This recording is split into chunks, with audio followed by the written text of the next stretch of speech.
What's going on, everyone? Welcome to the Season Gaming Bitcast episode 318. We are finally back after a long Thanksgiving weekend here in the U.S. and excited to talk about a lot of good games today. So it's going to be a great conversation. Good to be back with my boys here, back on duty after our Thanksgiving break. The lawman himself, Mr. Hoaglaw. How we doing, my friend? I'm doing well. I am kind of on duty. I don't actually think that I've done a video on my channel until this one since Thanksgiving. So I'm happy to be here. Happy to be talking about video games. Hell yeah. Hell yeah. And some good ones to talk about as well. And the Thai guy himself with, you're going a little longer and you'll go Flock of Seagulls on us, Travis. You're getting there with the hair. I like it. What's Flock of Seagulls? As a reference for the older audience members, but yeah, you're getting there. Yeah, it's probably time for a haircut for yours truly. You know, I didn't have time to cut my hair during the holiday season when I was playing 100 hours of Path of Exile 2 uninterrupted. So that was a grind. But what happens if, like, when you're like 60 hours in, if they delete all your skills? Could that help at all? That did happen to me. It made it way worse. What's funny is, like, it was right when I got to the end game and I was like so ready. I was like, yes, we're at the end game. We just played through the campaign twice. We're going. I think I had played like 70 or 80 hours, and then they deleted all of my skill gems, support gems, and my main weapon, because my main weapon also granted me a skill gem, and if you had a weapon, it deleted it. And that stopped me dead in my tracks. Like, I was just like, basically can't engage with the end game. So I had to go back and grind some other stuff, and it was very annoying. I don't know what you're talking about, Travis. This is all fiction, right? I read your comments. I read through the Reddit about your article, and they said, no way could this guy have that kind of review commentary when the game's only been out 24 hours. Right. 100% true. That's he made it all up. Yeah. No, I do have delusions of grandeur when I just hallucinate all these games I'm playing. Yeah, no, people don't know how the game works. But they do know how to send you a message telling you to kill yourself. That's what I've learned about the internet. So very competent at that. Yeah, I'm very sorry about that. You are not alone there. I have certainly received those messages. I don't know whether Ains has. Only a few, not as many, but you get them once in a while. Yeah. In fact, well, no, I'm not even going to say it because it's so bad. I'm not even going to say it on the show. But I got one that was especially egregious. Okay, interesting. Well, I have not been doxxed yet. I know that's the next step, like getting swatted. I do have coworkers who've gotten swatted, and that doesn't sound very fun. I'm sure that'll happen to me at some point. But yeah, this week I thought the ESA doxed you, no? Oh, they did dox me. Well, yeah, that's true. Yeah. And I did get physical mail from a person who, that's true. So I just haven't been swatted yet then. That's the last bastion for me. I do have your address, so just ping me in DM so we can sort this out. Cool. That sounds good. This week was really special for me, which is I received my first kill yourself message over LinkedIn. And it really... It kind of hits different when the kill yourself message comes with a complete work history. I found that's it kind of gives it more credibility because you're like, okay, when I can see where he went to university and I kind of understand like how his worldview got here, and also he wants me to kill myself, and it's pretty cool. So that was my week. Yeah. I gotta tell you, that's scarier. That's a complete psycho that's sending you those messages through their LinkedIn. That is a new one, I will say, because you could. I mean, I could see their employer and stuff. I mean, I couldn't really do anything about it. This full disclosure, this person is not located in English-speaking countries, so I don't know if I could even, rat on them. Not that I would. I mostly just found it funny, to be honest with you, which is how I react to all this stuff. By the way, I do not care what you think about my review. I promise. You have to roll with over it, and I assume that Travis has to roll with more than most because IGN reviewer is a endangered. They get quite a few views. Yeah. We're not the most loved people in the internet.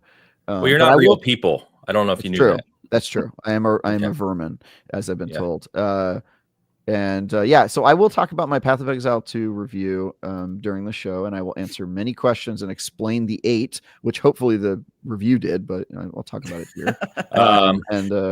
You say it like people read it. So that's true. I did see the Asmongold video where he like criticizes my review with his facial expressions, and literally him going to my reviews, just scrolling down to the bottom and looking at the score, no context. He doesn't see the part where like all my equipment got deleted or any of that stuff. But yeah, let's do it, man. We don't need to talk about him. That's a waste of time. I will say he's very entertaining. I don't know anything about the guy, but he does seem to be like a shock jockey is kind of how I view him. He's very popular. And I was talking to Ains about this in the pre-show, but it's strange to me still as a seasoned gamer, as it were, that you can basically just be popular for reasons that don't have anything to do with your acumen or ability to critique. And then you're on all of the news sites and on all of my like browser opening screens. And it's like, I don't know who this person is from Adam, but he's clearly popular. So there you go. Yeah, I think he just probably is entertaining to watch, and that goes a long way with people. But I will say the video of him looking at my review scores did make me laugh. Like I thought it was funny. I just, I was also like, but you should read the review, like if you're actually gonna disagree with it. Also, it's important to know that when everybody was reacting to this, none of them had played the game. They were just assuming it was going to be like a 10 out of 10. Like none of them have played it. And I was just like, just play the game. If you disagree with the loot drops, like play it and tell me that you. To be extra clear, the game's not out. It's early access. Travis and I have talked about this a lot. Well, Travis's position on this is when they take your $30, it's out for purposes of discussion, right? Yeah, but you review the things about it. Like if you ask the player who says the game isn't out yet, they would say, oh, well, it's not out yet, and therefore you're supposed to look past all of its flaws. My view is if the game isn't out yet, I review the version I got today, and the version we got today makes you play for the first 3 acts 3 times in a row. So that is a ding against it, right? I think normal players look past that and go, well, it's not finished. And I say, well, they're charging you money. One of the versions of this game is like $350.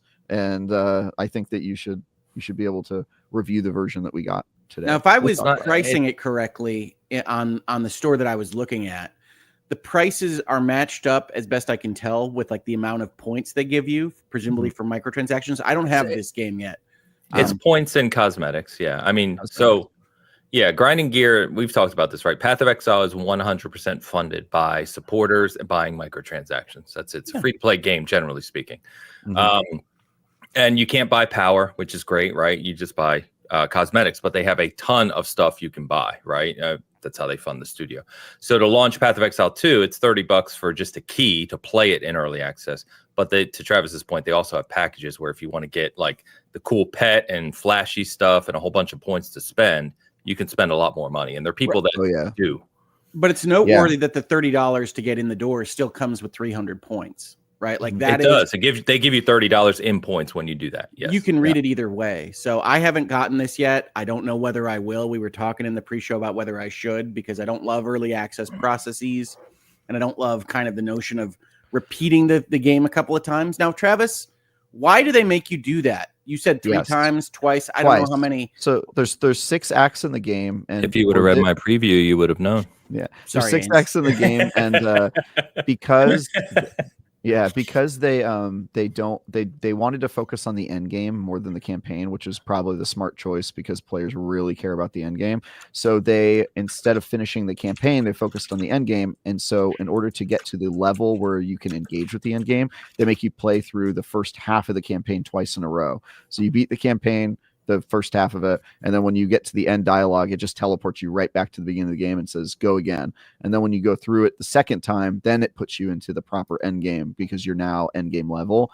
My critique of this was that the second playthrough is really a bit of a slog. It goes a lot faster because you're stronger, but like you're watching the same dialogue, the same cutscenes, you're going fighting the same bosses. You're like, all right, dude, I get it. And then you finally get to the boss or to the end game, and you're like, thank God that's over. But now I kind of hate the experience, especially if you're marathoning it. And so what I would have liked to see them is just like auto level or I don't understand why they don't just goose you with points and levels. Yeah, they could have done something like that. They could have just granted you however many levels to get you to 65. That doesn't solve the loot problem, but I would argue you could figure out the loot problem as you go later on. They have other loot problems. They have other loot problems. We'll talk about that. But it is a I get why they did it like mechanically, but I feel like there was a better solution that didn't waste like an additional 15-20 hours of the player time. to play through it again. And it made it pretty tough on some of the reviewers. Like, I'm a no lifer, but like Ames, for example, he has a family, and this review period was during like American Thanksgiving, and like it was tough. There was no way he was getting through the campaign twice in a row. He just wasn't going to do it, right? And so, how far did you get? Close. I was close. I got to act 2 in the cruel mode, and the only reason I stopped, I had more time. The only reason I stopped is because our skills got deleted.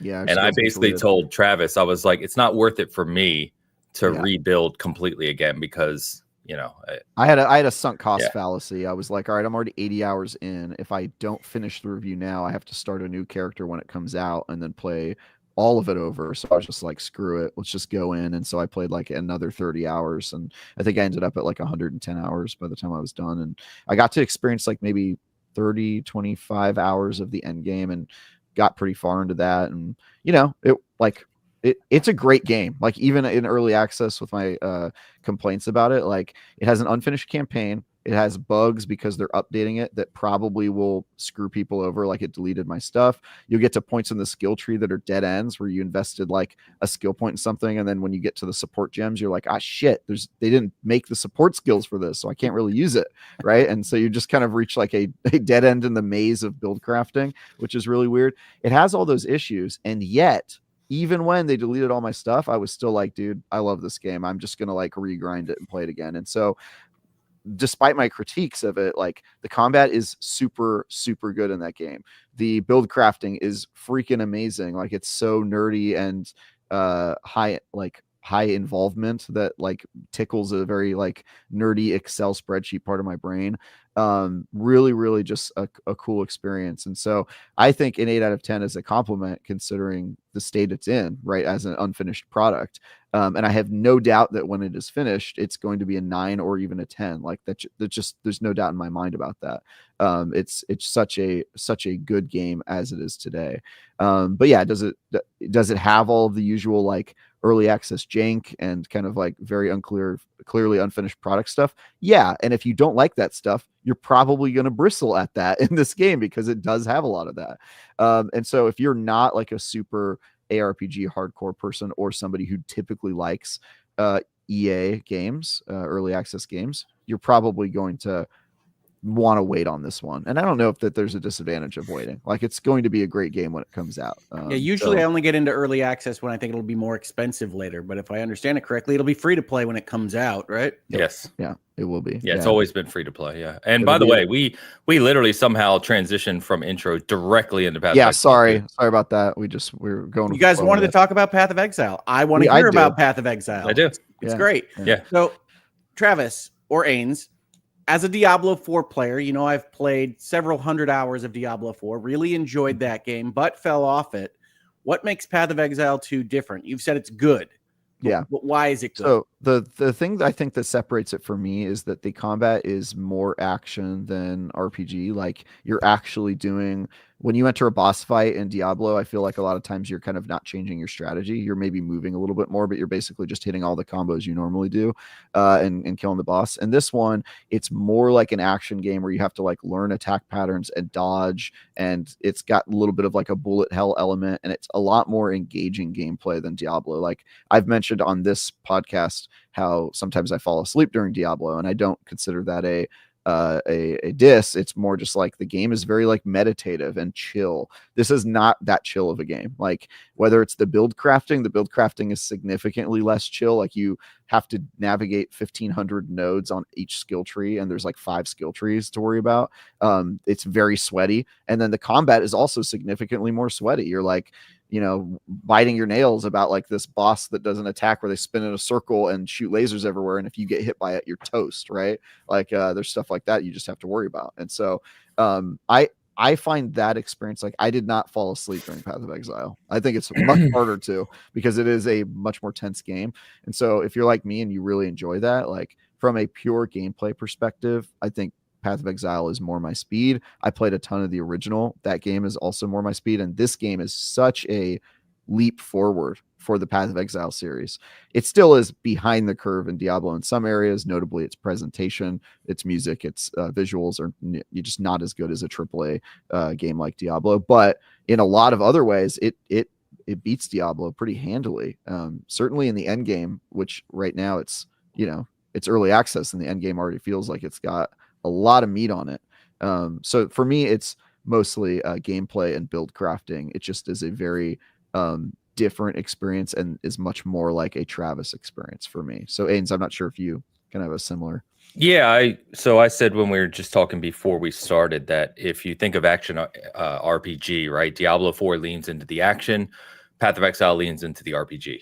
It's a deeper game than Diablo 4, to Travis's point, the build crafting. And this is true of the original as well, right?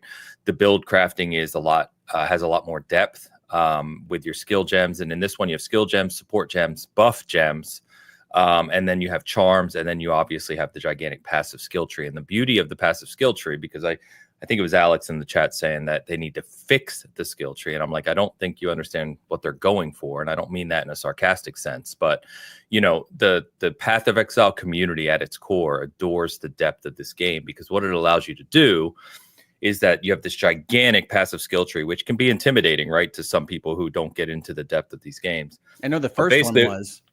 Yeah, and how it works, right, is that all of the classes are on the same skill tree, right? They just start in different locations, and the skills that are directly around where you start are related directly to what you would normally build with that class, right? So if you're a ranger, it's like attack speed, evasion, right? That type of stuff with your bow, that type of thing. But then you basically choose any path you want to go, and the beauty of it is you can actually cross into areas that not built for that class at all. And you can just build like whatever hybrid character you want. And you can use any skill, any loot, and just really kind of experiment with it. And that's what players have done. That's why people have like thousands and thousands, if not tens of thousands of hours in Path of Exile. And why the kind of what I would call hardcore, for lack of a better word, but the hardcore ARPG community is really big. Some of them really big on Path of Exile over Diablo for that reason. Diablo is a much more streamlined experience. And to Travis's point, I think Diablo does some things better. I love Diablo 4. We all know this. But Path of Exile also does some things better. And I've always said, honestly, my favorite ARPG would be if you just took the two and mashed them together somehow, because they both do some things better than the other. It is a different experience, though. It is sweaty. It's a good word. There are bosses that even me and Travis, I won't speak for you, but Hogue, we like harder games. And there's bosses where I have no potions left, I have no health, and I'm literally like, trying to beat them. I got beat them, and it feels like souls. Yeah, so did I. You'll die for sure. Yeah, you'll die for sure. And then also, I've beaten bosses where like my hands are shaking. There's also stuff like something I never really encounter in Diablo is like you face a boss and of course it forces you to question or alter your build. Like that's pretty normal in Path of Exile. Like very normal. You get to a boss fight and you're just like, dude, this guy's killing me in one shot. Okay, what type of damage is he doing? Oh, he's doing flame damage. My fire resistance is kind of low. I'm just gonna like reassign some skill points and like up my fire resistance. And like getting to that point where you have to question your build or just change it for one boss fight and then change it back, which sometimes is like advisable, is like such a novel experience that I think only Path of Exile gets you to. I think this actually sits in terms of action sweatiness in between Diablo, which I would put on the casual side, and No Rest for the Wicked, which I would put on like the hardcore side, like almost kind of like trying to align itself with like a Souls-like experience. I don't think Path of Exile gets to that level, but it's like very much in between those two. It's like a more action focused game than I think the Diablo is. I was going to ask you about Wicked because I like the graphic style of that. It's weird. And Path of Exile 2, I think the trailers that I saw are pretty impressive, more impressive than I thought they would be. But it does feel like Diablo 4, but a little bit less. Yep. Yeah. In terms of presentation, I would say it really does not try a lot new. And I think maybe that's because they know they're a smaller studio and they're just not going to be able to compete with like a AAA studio. But I think my impression of like all the graphics and the music and all that was like, it's fine. It's unoffensive. It's good. I wouldn't put it down. I mean, Diablo 4 is a high bar. I know. But if you're comparing it with Diablo, you're going to be disappointed. But like, it's not at all any point where you're like, oh, that kind of looks ugly. Like it looks good. It looks really good. I give it a 7 out of 10 in the like graphics department. It looks better than I thought it would in the trailers. So I mean, I think that's good for it. It just I don't love this other thing, but a little bit worse as a style. Yeah. I like the Wicked approach if we're going to do something completely weird and different. Well, and what Grinding Gear has gone for, and they've been clear about this, right, is they like the darker kind of aspects of the ARPG. Their original goal years ago was to go after Diablo 2, right, which is known as the kind of darker, more evil theme. And you see that across the game, and they stick with that in part 2. Yeah. They also, in terms of the storyline, they have like it's like this weird, like, does every ARPG have to have this kind of story type of thing where it's like, okay, there's like gods that are maybe posing as mortals, and there's like evil abominations that are going to take over the world that you have to stop. And I'm just like, this is every ARPG. Like, this is No Rest for the Wicked. This is Diablo, like every campaign. It's just such a weird, like, why does every ARPG have to have this storyline? Which is why I get excited when I see RPGs that don't, like Superfuse, a game I've been previewing for a while that's still not out. Which is I liked Titan Quest back in the day. That was there. You go. Yeah, that's Titan a really Quest good. 2 is coming to console next year, right? That's a good shout. But I do think that there's some parts where you're like, okay, they're like so obviously like doing the Diablo thing, but they're making it very in terms of gameplay and loot and the entire design of the RPG, it's like totally different. Could not be more different. But like, there's this weird thing where like when you're watching the game and the story, you're kind of like, this could be like a Diablo story, like, or a No Rest for the Wicked story. It's kind of all the same stuff, which I just find really, really odd that the genre is like copying itself. Well, it's funny that you said that this game doesn't have a complete campaign, because in some ways in my head, I don't think of Diablo 4 as a complete campaign. I know it had an ending. I know it had credits. I know it had the Vessel of Hatred, but like my entire brain state with Diablo 4 is like still to be continued, still pending. It's still going. Yeah, that's fair. That is a very fair thing to say, but I think when you play through Act 1 through 3, you'll see how incomplete a campaign can feel, because it is very abrupt. Yeah. It's like there's no conclusion at all. It's like up, and then you're back at the beginning, or you finish it, and then on the second playthrough, you're like, okay, I'm gonna get more of the story, and they give you like 3 seconds more, and then they just throw you in the end game. So they do give you a little bit more Ains, which I think you'll see when you get to it. But like, it's not enough to like Diablo. You get an arc. This one, you don't even really get like an arc. You get like no, and the end of Act 3, right? So if you played a lot of Path of Exile 1 and the expansions through the years, it takes a turn. Like, it goes places you don't expect it to. It does. And Act 3 in this game, it kind of does the similar. Before you know it, you're like, where the hell am I now? What's going on? And then when you beat the Act 3 boss, as Travis said, you beat the boss, you go through a portal, and you're at the start of the game again. Like where you first start your character. And it's like, oh, that's okay. Cool. Yeah. And if you're like me and make a mistake and you don't do the Temple of Chaos first, and then you just have to wait until your second playthrough, I was so annoyed. And then that quest shows up on the UI the entire second playthrough. It's like, go beat the temple. I'm like, I can't. It's in Act 3. I have to get back there. Damn it. So there are some things in this game, like, because it's early access and very, very much incomplete. You're just gonna like be like, all right, yeah, like, I get it. Like, it's not done yet, but it is sort of it's got some rough edges for sure. Yeah, because you're grading what's in front of you, but you know that the final product is not going to have you repeat 1 through 3. Correct. Yeah, there's some stuff where it's like I have to grade the game right now. I think a lot of the people that are mad at my review are mad because they know that the game is going to be better than it is in its current state, and I agree. I have no doubt that this is. Look, I like Path of Exile more than I like Diablo games typically. And I think Path of Exile 2, just looking at it where it is right now in its pre 1.0 state, I think it's going to be, for me, a much better game than Diablo 4. That's my current opinion. But I'm reviewing the game I'm playing today. And the game I'm playing today has coming soon signs and abilities. It has big bugs that screw you out of tens of hours of gameplay and make you regrind. It's got a campaign that you have to play through twice, which does not feel good. And then we haven't talked about the loot, which I think the loot has always been the thing Diablo has done better than Path of Exile. Just feels that's going to get you more death threats there. I know. But it's how I feel. And I feel like Path of Exile 2 is sort of an improvement, but it still has big, kind of things that just don't feel good when you're going through the game and you're not getting loot drops that really matter to you for like tens of hours at a time. So So Travis and I talked about loot. Oh, I'm sorry, Ains, you go. No, I was just going to say that Travis and I talked about this a lot in DMs, right, while playing. And Yeah, the loot structure is the same as PoE1, right? And it's more, so if you play a lot of Diablo where you're constantly getting new loot and upgrading, right? Path of Exile is much more about getting a piece of loot and you actually upgrade the loot itself, right? Because they have the whole orb system and it's more about optimization and skill building than it is like Diablo where you're constantly changing loot. But I think to Travis's point, they've streamlined it some. You're not looking for sockets on the loot like you were in PoE1, which I love, by the way, because I never thought that was a great system, but it is still not generous enough, either with the orbs you need or the loot itself. Like you can go through, I wrote in my review, it feels weird to kill thousands and thousands of monsters, open hundreds of chests, because chests are everywhere, right? And then to get the best piece of loot from like the blacksmith in town because I bought it. You know what I mean? That doesn't feel good. That's not rewarding. And I really wish. So what I've seen so far since it launched officially on Friday is that the loot does seem to be better. Me and Bomber have already found a couple uniques, Travis, like early on, really getting more yellows. Yeah. So it is a little better, but it's still one of the biggest things. And Travis, you can comment, of course, is you find a lot of loot that's not for your class.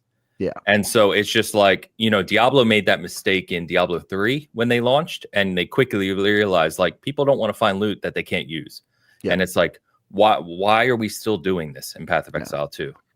It just, they need to optimize that more. I played for 60 hours before I saw unique, and then it was a bow that I couldn't really use for my mage class, and so it was like, all right, well, that sucks. But yeah, I think just the feeling of like I killed this big important act boss and I got like a couple magic items, which is like low level rarity, right? Like, okay, I got like 2 magic items and some gold. It's just like, all right, man, come on, just give me something, right? And then the idea that like just the whole cycle of loot, like you would think that if you're level 40 and you're using a level 20 item, there would be a huge disadvantage. There is a disadvantage, but in my experience, it wasn't big enough for me to put on a blue that was level 40, right? If I found a rare item, I would never go back to a magic item, even if it was 20 levels below me. And so it kind of locks you in the system of like, well, I don't really want to upgrade unless it's really good enough. And like, just the process of like upgrading your loot and turning it out is not good. Now,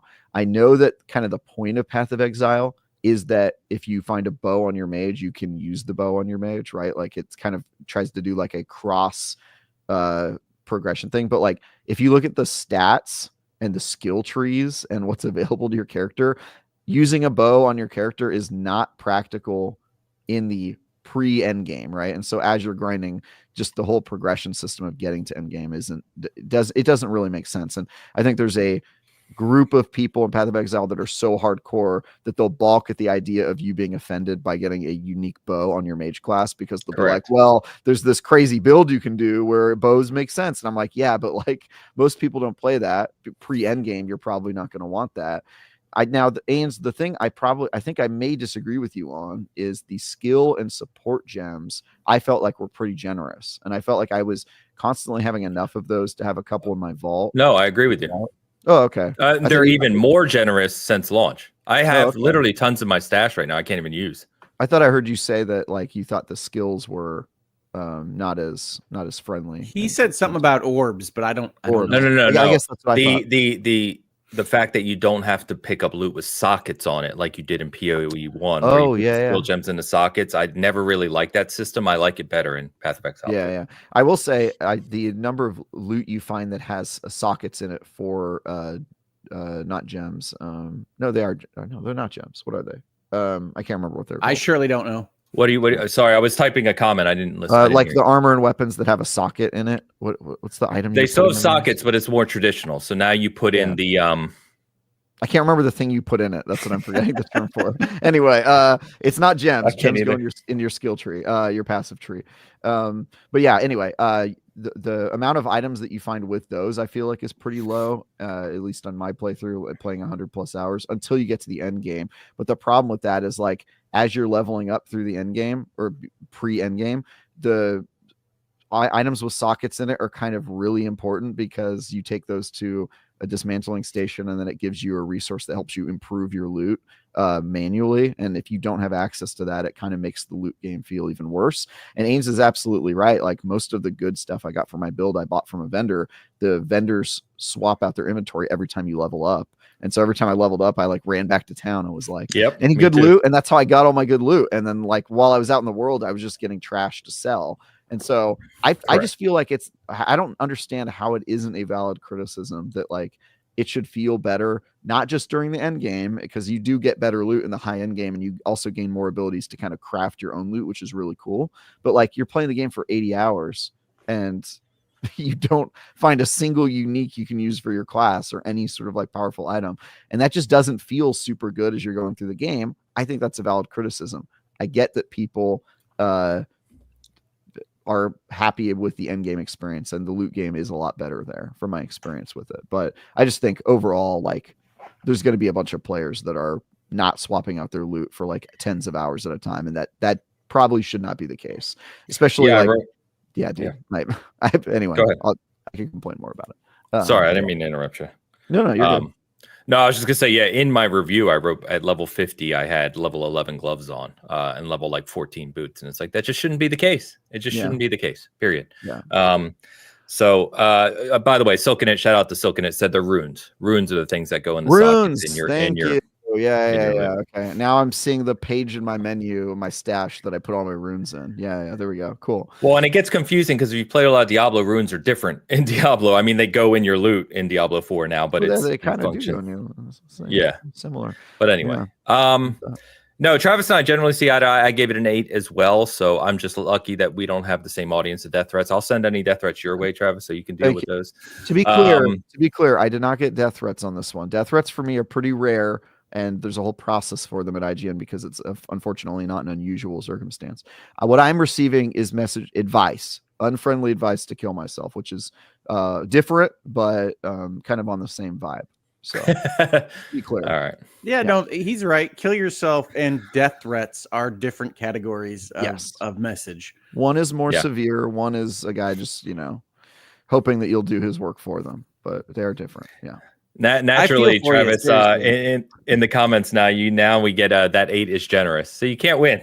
You can't win. Yeah, you can't win. Like, look, I think the game is an 8, and if you saw my experience, especially like getting all my stuff deleted, you'd be like, how could you give that an 8, right? Like, there's some people on that side who don't get it. And then everyone else, like the game's most hardcore fans, or if you look on the Reddit thread that Hogue was looking at, like you'll see that people think an 8 is basically like a slap in the face, or like, well, what's funny is listening to you, Travis, listening to you, I hear you wanting to give it a higher score and coming out as an 8 because you had some of these negative experiences and you don't like the doubling up. Yeah. Correct. I want to give this game a 9 or a 10. And I have no doubt that in the 1.0, I will be able to do that. But given the state of the game, you have to leave some overhead for like the next score, right? If it was a 10 right now, that would be what is it when it's 1.0? You know what I mean? Like, it's not a finished game. And I think people are forgetting that. I think people see this as the launch and they don't understand that, like, I'm reviewing it from the perspective of like, you're paying for a game and it's not done. And that there does appear to be a certain amount of emotionality wrapped up in this game versus Diablo in particular. Like, I'm not a member of those groups. I am not one that is emotionally attached to the end game experience. There are lots of people that are, or the skill trees. Yeah, it would seem like one of the reasons I was finding these things about Travis's review was I wanted to know the differences between my Diablo 4 experience and Path of Exile. Don't search for like Path of Exile 2 versus Diablo 4 or like thoughts on those topics, because people are out there very strongly opinionated on that score.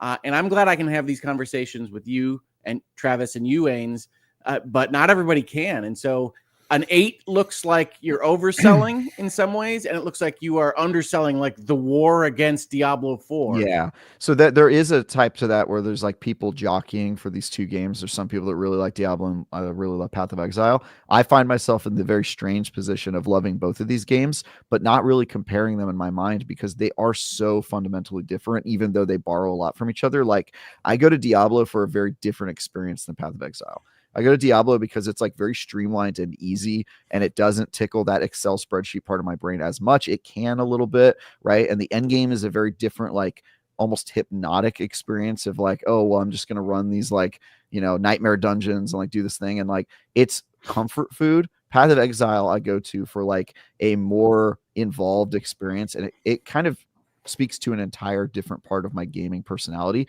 Yeah. My point is that you can love both of those. Like I gave Diablo 4 at launch a 9 out of 10 because it does a lot of the stuff that I want from a Diablo game super well. Now, if I'm comparing it as against the part of my brain that loves Path of Exile, it's a terrible Path of Exile game. It doesn't do any of that stuff. It doesn't approach the kind of level of end game involvement that Path of Exile 2 does. But they're just different in my brain. I don't view them as like being competitive.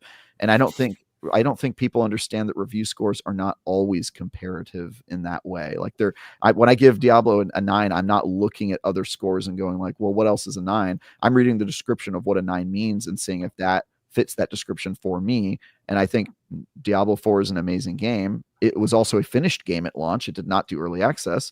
And I think Path of Exile 2 is great, not yet amazing, but I know it's going to be amazing. But for me, you don't really get a 9 out of 10 if like you delete all of my stuff partway through because of a bug. I think people are going to get hit with bugs, and I think people are going to be mad, but they have to keep in mind it's an early access game. And that's kind of what I'm trying to warn them about with my review is like, yeah, it's unfinished. It's an 8 out of 10, but an 8 out of 10 for an unfinished game is a compliment for me. I'm a harsh reviewer, right? Like that's what people convince me or say about me. Right. And so an 8 out of 10 is a compliment considering the stuff that I had. I still wanted to play the game even despite the bugs, despite the monotony of grinding through the campaign twice, all that stuff. So this is a game I love. For the record, I wouldn't describe you as a harsh reviewer. I think you are a critic that critiques. But I find that often reading your reviews, talking to you in person, that you find reasons when they're appropriate to overcome those criticisms, that you're not just sitting there negging all these things as much as possible. What my rule for reviewing is, even if I really hate a game, I try to find one thing that I love about it and talk about it in the review. And I think that helps color my perspective a little bit toward like remembering to find the stuff that like the reason I'm still reviewing games, right? I want to find that in every game, even when I am playing a game that I don't like. And the other thing that I want the community to know, anybody who is a Path of Exile fan may be watching this because they want me to kill myself. Like, who's not offended by my review? Path of Exile developers at Grinding Gear Games, because I talked to them after my review and they were like, your review's super fair. We're thrilled with it. We love that you played so much of it, yada, yada. Like I had good conversations with the people at Grinding Gear Games. They're not mad. They didn't tell me to kill myself. They weren't saying, well, why did you give Diablo a 9? I think that they were like, look, our game's not finished. An 8 out of 10 is pretty darn good. And I think they're going to be shooting for that 10 out of 10. I think they might get it with the 1.0, and I will be happy to give it if I'm given the option and if I think that it meets that bar when I review it again. But all right, now you've gone too far. I refuse to believe you're happy about giving out a 10. I know you love Asgard's Wrath too, but you've been very careful with your 10s.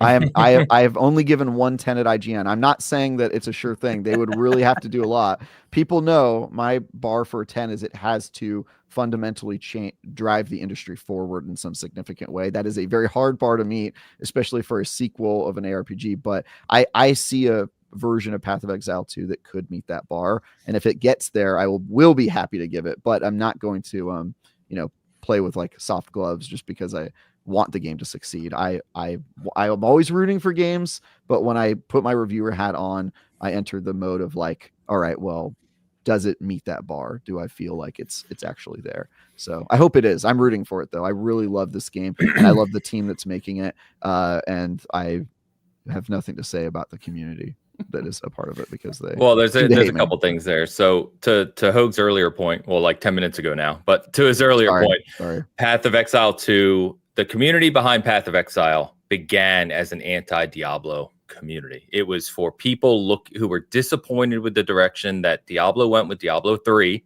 which there were a lot of after Diablo 2. I don't love 3. And Path of Exile filled that gap. And over the past 13 years since that game released, that community, Grinding Gear Games, to their credit, have built a very strong community for Path of Exile.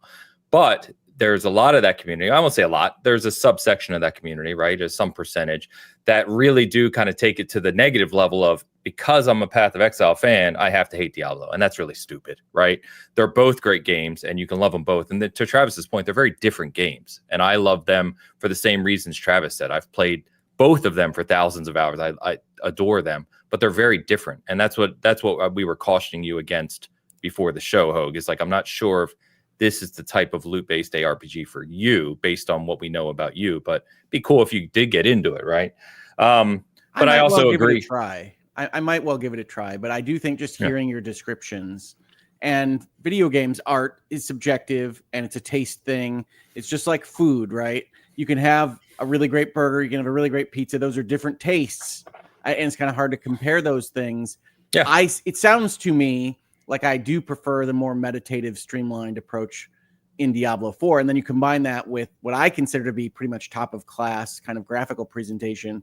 It's probably not going to work as well for me in a Path of Exile format, but I am interested in it, and I'm always interested in new and different games and novelty there. So if it takes a Diablo kind of game and makes something new out of it, that does excite me. So I'll probably give it a try. It really is great, especially if you love to just kind of get in there and really think about how you can create your own character and own build and kind of experiment. That's what it's there for, and people really love that aspect of it. So yeah, it's good. I love that you can spend like something I don't think you can really do in Diablo is spend like 2 hours of gameplay without leaving your menus. And you can do that in Path of Exile pretty easily. If you want to. Yeah, if you want to. I certainly did, like on accident. I was like, let me just look at this little passive skill tree real quick and kind of see where it synergizes with my skill gems. And then I was like, oh, it's 1 a.m. Like I need to actually start playing the game and get back to the campaign because you can just lose time. But yeah, man, great game. Well, so excited about it. Yeah, and I think so Bomber and I were talking about this last night, is one of the other things, not to continue to stay on PoE forever here, but one of the other things it does really well in comparison to Diablo 4 specifically, and again, we're back to comparing them, but as you know, Diablo 4 is an open world game. You can just kind of travel around and do whatever. What Path of Exile 2 does is very similar to PoE 1, which is it has your acts and it has your act map, and then you go to regions right around that act. But because it's broken up into chunks like that, and each little area within an act usually has like a side boss or something to discover, little side quests and things to do, it is a very addicting loop. And there's so many times where I'm playing and it's like, damn, I could just knock that out real quick, right? And then you spend another 20 minutes and then you do that and you're like, oh, damn, I got that passive. Now I can go do that real quick. And it just keeps you going. You know what I mean? It strings you along really, really well. So it is a very addicting game. And to be clear, both for ultra clear from what Travis and I both said about the campaign and some of the shortcomings at the moment, there's still a massive amount of content here, especially considering for your early access kind of moniker. So and that's without Ains having seen the end game. Like the end game is seen. Well, remember, seen it. Crazy. I got demoed it in the preview. Oh, that's right. Yeah, so you saw it. But yeah, like as somebody who put like a lot of time into it, like, dude, you could put like 500 hours into the end. People are going to put a lot of time into it. Yeah, like it's so crazy. And the map, I actually think so. The Atlas, not a new idea. It's from Path of Exile 1, but like the Atlas endgame map and like exploring it kind of is like Diablo meets Super Mario World. Like you're kind of walking around the map and clicking on nodes and finding bosses and finding like merchants, and it has like a very like RPG map you're traveling through, and then each node is like its own procedurally generated level. It's such a good idea, and the version in this game is better than the original, even in early access. And I could gush about the end game. The end game is super cool. Very cool. The last thing I'll say, just to close this out, just for awareness for anyone who's thinking about that. Well, two things. Cheese asked if it plays well on console. Yes, it does. I played it on console when I was out in LA, and you played with controller, right? I only play with controller. Yes. Okay, yeah, I did WASD, and I will say the WASD movement is such a boon, absolutely necessary in this game where you have like dodging and timing and movement is like really important. So, well, presumably that kind of movement would exactly match with a controller joystick kind of functionality, correct. Right? Yeah, I have not touched a controller version of it, but yeah, I played it on mouse and keyboard. Yeah, controller plays better in PoE2 than it did in the original. It's more optimized and it plays really well on console. But the one thing I wanted to warn about, just for awareness, is when we were out there in LA, he told us that most likely, like 90% likely, that at the end of early access, when they're ready to go to 1.0, your characters will be wiped. So if you have 500 hours into your character in early access, once it goes to 1.0, you're starting over. I got to this whole conversation and thought, okay, maybe I'll try this out. And that one piece of news, right out. That one piece of news is like, I don't know. That's why I wanted to bring it up, because I know that that's going to rub some people the wrong way. And I think they look at it as they have their leagues and they have their other stuff they do, and they don't want people who come into the game in 1.0 have these other people in the game that are, level 100. It's hard for me with the games that are focused on endgame and competitiveness like that, because I literally don't care. So like whatever you have to do on that score is just going to be an affront to me. So yeah. I don't care about it in these games either. I'm not one of those players. I play for myself, but I'm just letting everyone know. As somebody who's already had a 100+ hour character deleted, I'm probably not going to be playing this game until the next time they make me review it, which will hopefully be during 1.0.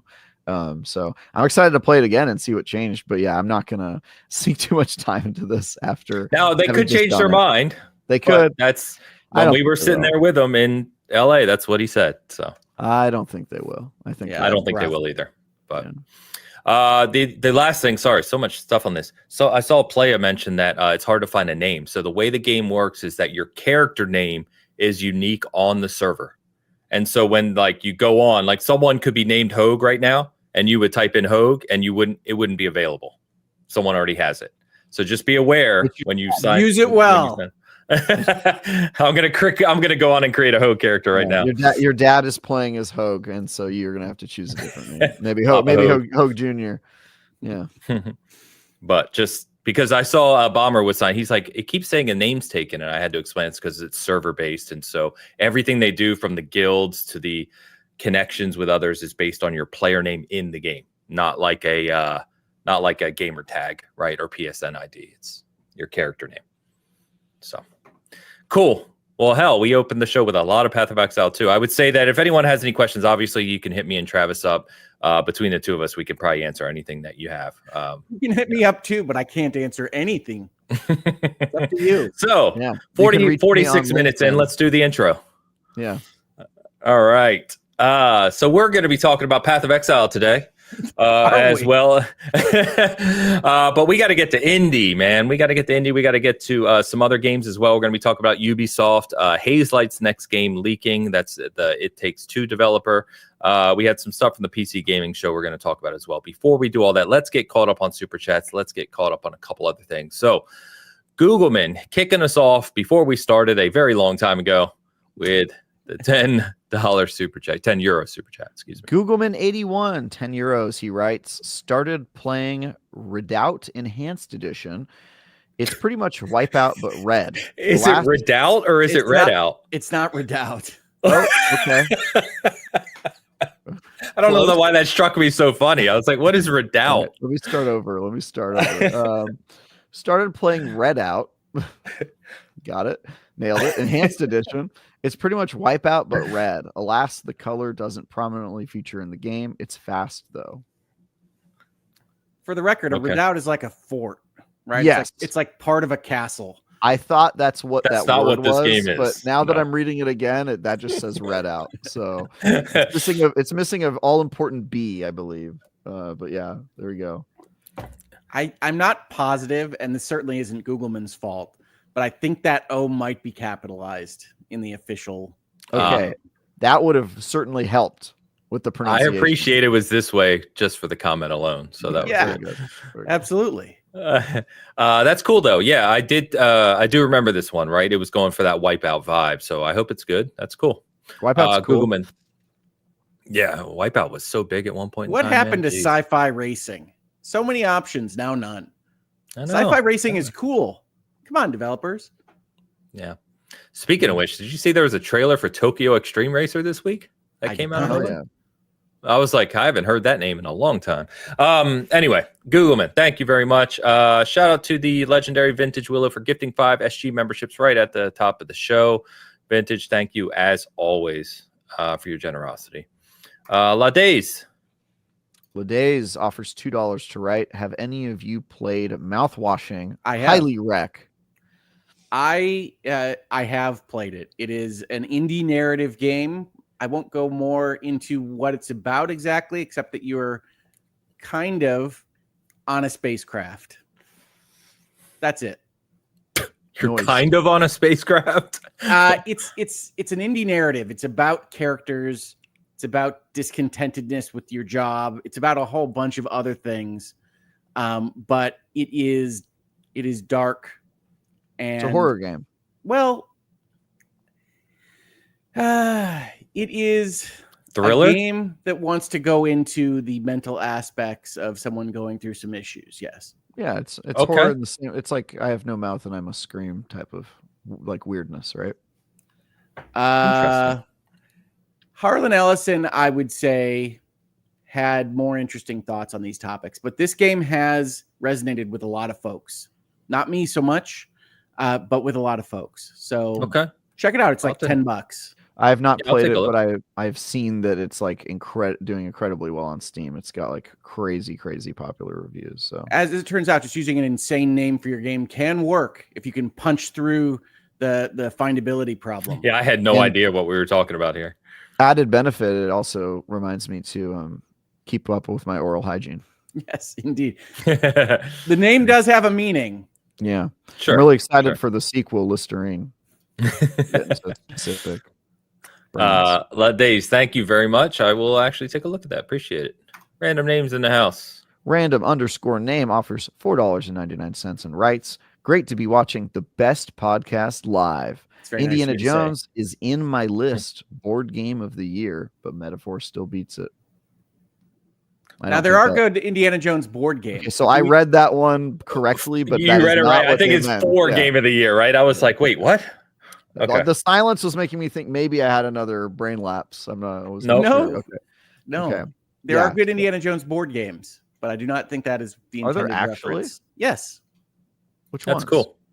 I love board games. Let's not talk about them. You can go ahead and take a 10. Go ahead and take a lap.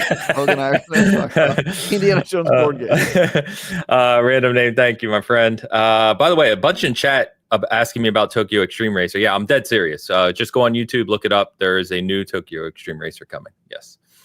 Random name. Thank you, Mr. Alex. How we doing? Alejandro Segovia, member for 10 months, writes Indiana Jones TGC, the Great out Circle, of nowhere, catapulted to my second favorite game of the year so We're far. getting to it. Some clunky combat aside, it nails the license with aplomb. Yep. Aplomb. We will have a lot to say about Indy in just a second, Alex. I promise. It's funny. TGC is the Great Circle, but because I see it so much more often, I was reading it as trading card game. Me too. TCG. Yeah. Yeah. Alex, yes, we will get to that shortly here. Tao Zochi has been a member for 24 months. Happy 2-year anniversary here with us. He writes, Sup Bitcasters, enjoying Path of Exile 2, even with 2 crashes in like 6 hours. Have you guys had crashes? Yes. Enjoy your day. I had 1 crash. In fact, I'm getting more crashes now than I did in the review period. My guess is it has to do with the servers being live and having a whole bunch more people, but yes and no, because they had server issues because of all the popularity. The issue I'm getting now, I play on PC. The issue I'm getting now is actually a DirectX 12 issue. So I don't know what happened, but I've had 4 crashes. I want to say. Oh no. But yeah, I've had 4 crashes in about, I think I've played for 10 hours since Friday. I've played a lot of Path of Exile 2. Nice. So yeah, I got 1 crash in 110 hours, but I do not think my experience will be representative of most people. When a game is in a live environment, it just has more issues. So expect there to probably be more issues, which, by the way, seeing as I did have my entire Ains and I and Destin and everybody who's playing this game, we had all of our stuff deleted. Like, expect stuff like that to happen. I do not think it will be an isolated incident. The reason I think it won't be isolated is because when I told the team about this, they were like flat-footed by it and also couldn't figure it out. And their solution to help me with it was, hey, we'll have somebody log onto your game later tonight and like grind for you. And I was like, don't do that. That's a super nice offer, but that's a crazy way to solve the problem. Just forget about it. So yeah, good team. Scrappy. Tao, thank you. Literally grinding gears. Yeah. Just a comment I wanted to call out. This is from 20 minutes ago now, but we were talking about I was talking about the passive skill tree and how you can kind of create what you want. So to Arctic Wolf's point, he's a monk, but he's using lightning skill and a bow. So you can mix and match and just have fun with how you want to play it. Some people got some weird builds, man. Yep. Cherry Mills. Cherry Mills has been a member for 22 months, and she writes, or he, I don't know. They write, is it too early to wish everyone a happy holidays? Smiling face with teeth, an evergreen pine tree, and a Christmas tree. That's the before and after there, decorating. I like it. Okay. It's good. Yes, I will wish you a holiday. I will wish you a holiday. Cherry, thank you very much. Jeremy Morton.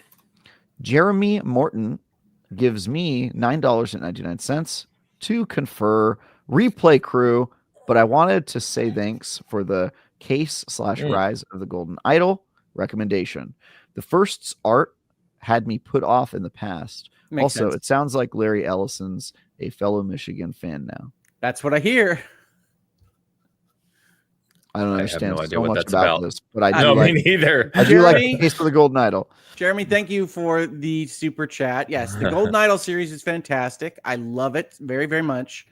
Larry Ellison of Oracle helped fund the Michigan Wolverines football NIL platform, name, image, and likeness, to bring players in for signing day. So they got the best quarterback in the country. They got the best other players because Larry Ellison has decided to help fund the Michigan football program.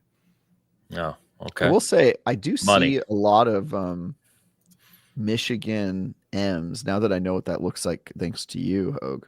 I do see a lot of Michigan M's in San Francisco and the Bay Area, which is weird. We have a very broad fan base.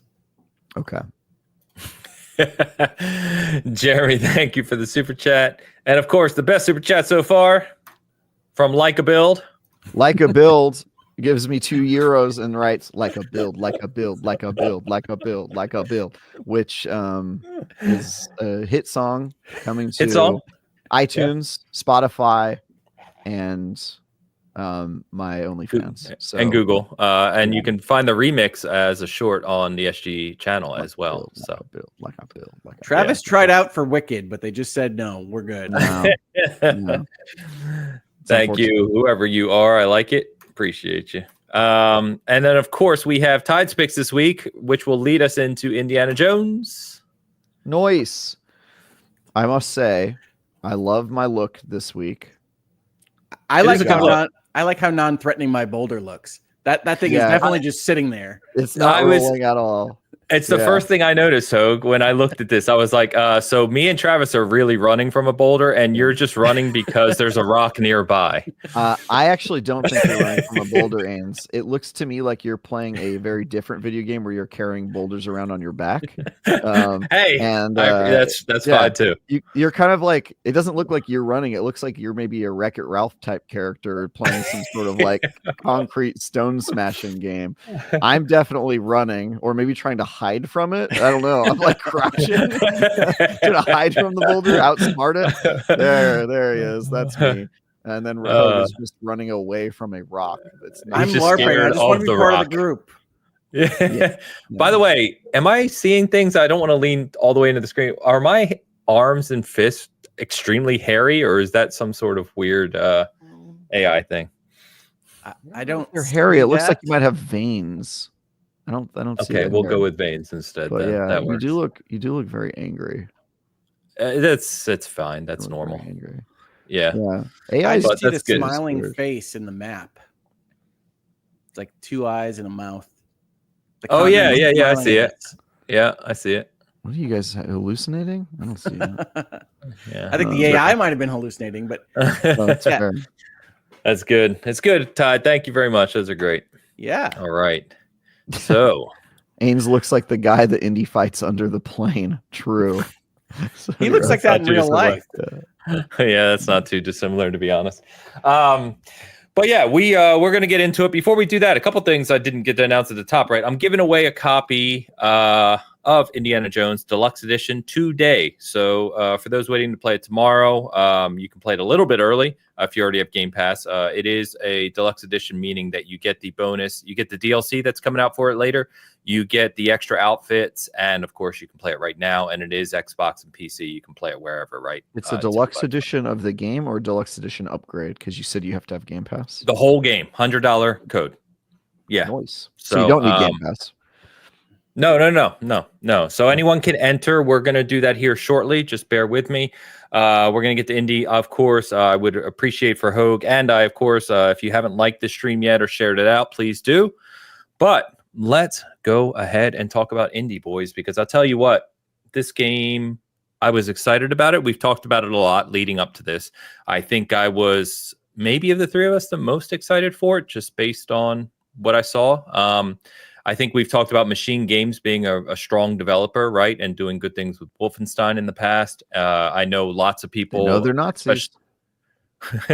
Lots of people. I know, Hogue, you called it out in particular, were concerned about first person and wondering how that was going to play.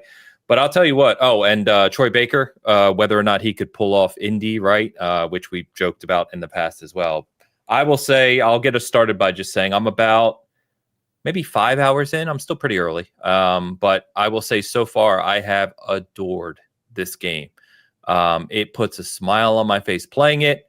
I think they've done a tremendous job at capturing, not only is it really smooth and polished and pretty and all those superlatives, but it does a really good job of capturing that indie, what I would call vibe, for lack of a better word, of just like the little quips, the little musical accents when he does things, the music playing as you're exploring. I'm in love with this game. I was playing it last night. I didn't want to stop. Of course, had to go to Path of Exile too, because I don't want to stop playing that either. And I joked with Hogue, if I could be playing both games at the same time right now, I would, because I love them both. But I'm really, really impressed at what I'm playing so far. I actually also talked to Sam Tolbert over at Windows Central, who's been a guest on this show before last night, and we were just chatting about it. And he said he wasn't even excited for this game, and he said it is now his game of the year, bar none. After finishing it. So yeah, I don't know about you guys. The Game Awards. Missed the deadline. Cannot. Sorry, that's guys. Fine. That's because they're not real. It's okay. Yeah. But no, I'm overly happy with what we got with this game so far anyway. And I can't wait to play more of it. Well, let me say that it has reminded me of how much I loved Indiana Jones. And that is a testament to how well they have captured that vibe. I might use tone or atmosphere instead. But saying that, I'm not positive in terms of gameplay how much I am really enjoying the things that are typical of video games, the combat, the side quests, some of the things that are there to build out the time that you're spending in the universe. I like exactly what you've talked about, Ains, and I will add, in addition to the music, they've done a lot of things with like their cinematography, which is the wrong word for this because you're in charge of the camera the whole time. But like the lighting rigs and the way that they have shown these spaces are very much right out of an 80s Spielberg movie, right? Which of course Indiana Jones is. And so there's long shadows on the wall with lightning cast from the windows in various scenes. And all these things that will remind you exactly of Indiana Jones. And as for Troy Baker, I think he does a yeoman's job. He's like 90% Harrison Ford. The only problem I have with that is that the times when he doesn't do that are more noticeable because he's so good the rest of the time. And that seems like a harsh criticism because he's so good so often. But it really does pop out in a strange way when you hear Joel randomly in your Indiana Jones game. But I can't imagine anybody doing it better. And I'm no Troy Baker fan, so he did a really great job, and I will give him that. I don't have anything. I'm shocked at how good he is. Yeah, I don't have anything against Troy Baker, but I can say like I can't tell the difference. Like he sounds like Harrison Ford, the way he's like mumbles kind of his way through the words. It's like I'm like, dude, that's like him. Like Jesus, like they really killed it. And then the model for Indy looks so dang good. Yeah, I'm really enjoying this game. I kind of like that it's the exact opposite in terms of pacing. of Wolfenstein. Like rather than like It's not go, Wolfenstein. like blow No. through everything. It's like the exact opposite. Like you're spending most of your time like doing archaeology and like solving puzzles and taking photos of Exploring. cats on I was top gonna say of finding rooftops. cats. Yeah, finding cats, which is like something I did not expect to do in an indie game. But like I'm kind of okay. Like I barely done any combat. Like I think I got in a couple fist fights. I like whipped a gun out of somebody's hand, but I'm not like engaging in crazy shooter action stuff yet. I'm wondering if that's gonna come. But like so far, I'm just loving. I'm kind of in the mood for this type of game. Like it kind of feels like more like a puzzle exploration game, a little bit of like walking simulator stuff in it, which is now its own category, not just a an insult to certain types of games. I'm really enjoying my time with it, man. Yeah. Yeah. No, I think it's I'm really good. I'm surprised at the so I'm in Vatican City right now, and I'm playing like I do, which is slow, exploring everything. And I'm surprised. I guess I shouldn't be, maybe, but the level design has really impressed me. Like there's so many different paths to get to various areas and secrets and hidden things, and I keep on discovering new discoveries, right? They call them, where you can then go find other stuff.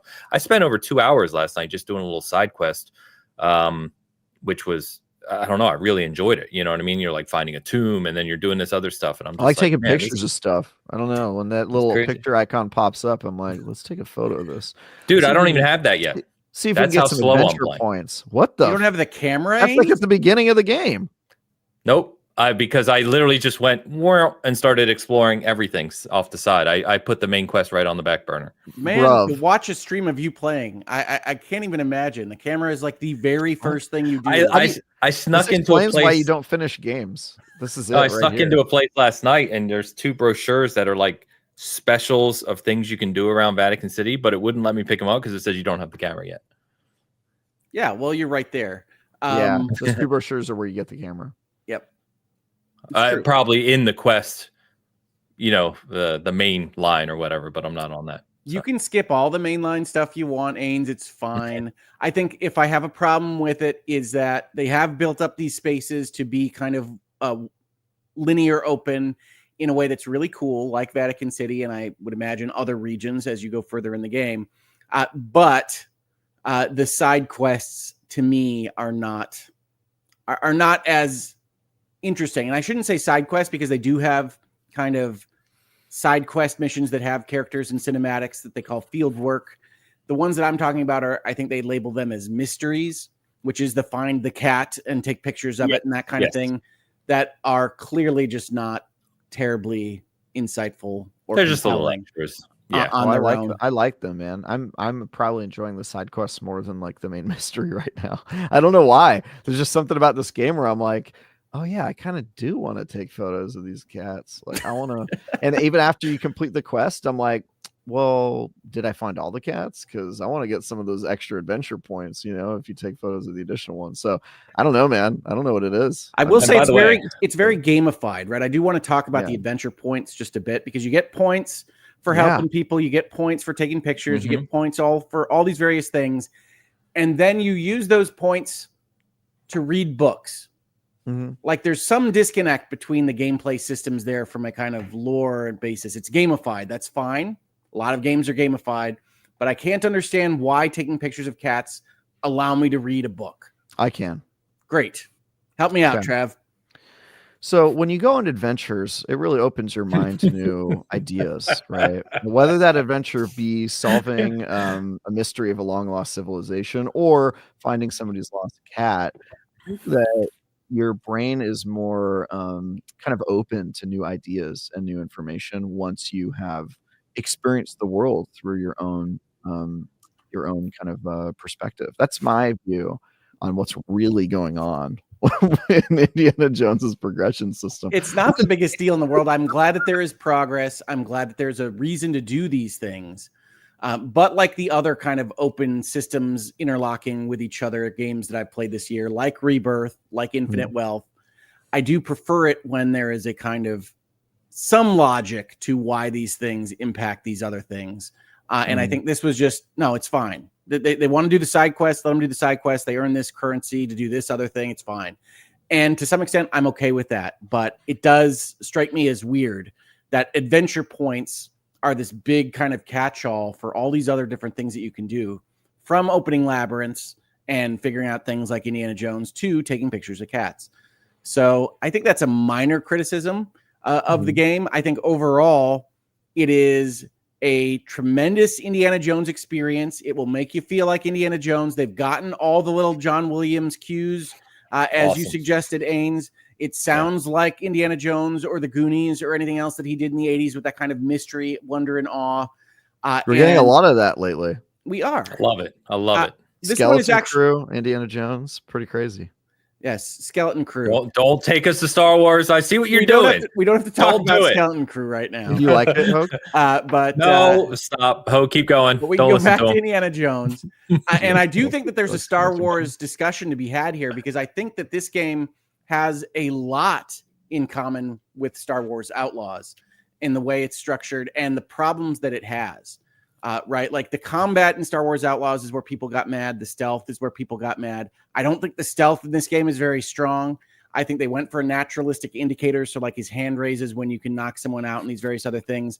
But the combat in this game is pretty close to abysmal. Like the people will charge you. They will run directly through your first person point of view. It doesn't look good. It isn't engaging. And while I like the sound effects, like they have the ridiculously over mic'd like punching sound effect. I love it. From Indiana Jones games. Like that's great. But just slamming on the right trigger until the people fall down in front of you is not compelling. And I actually think that this game could have been better with even fewer enemies in combat situations than it has.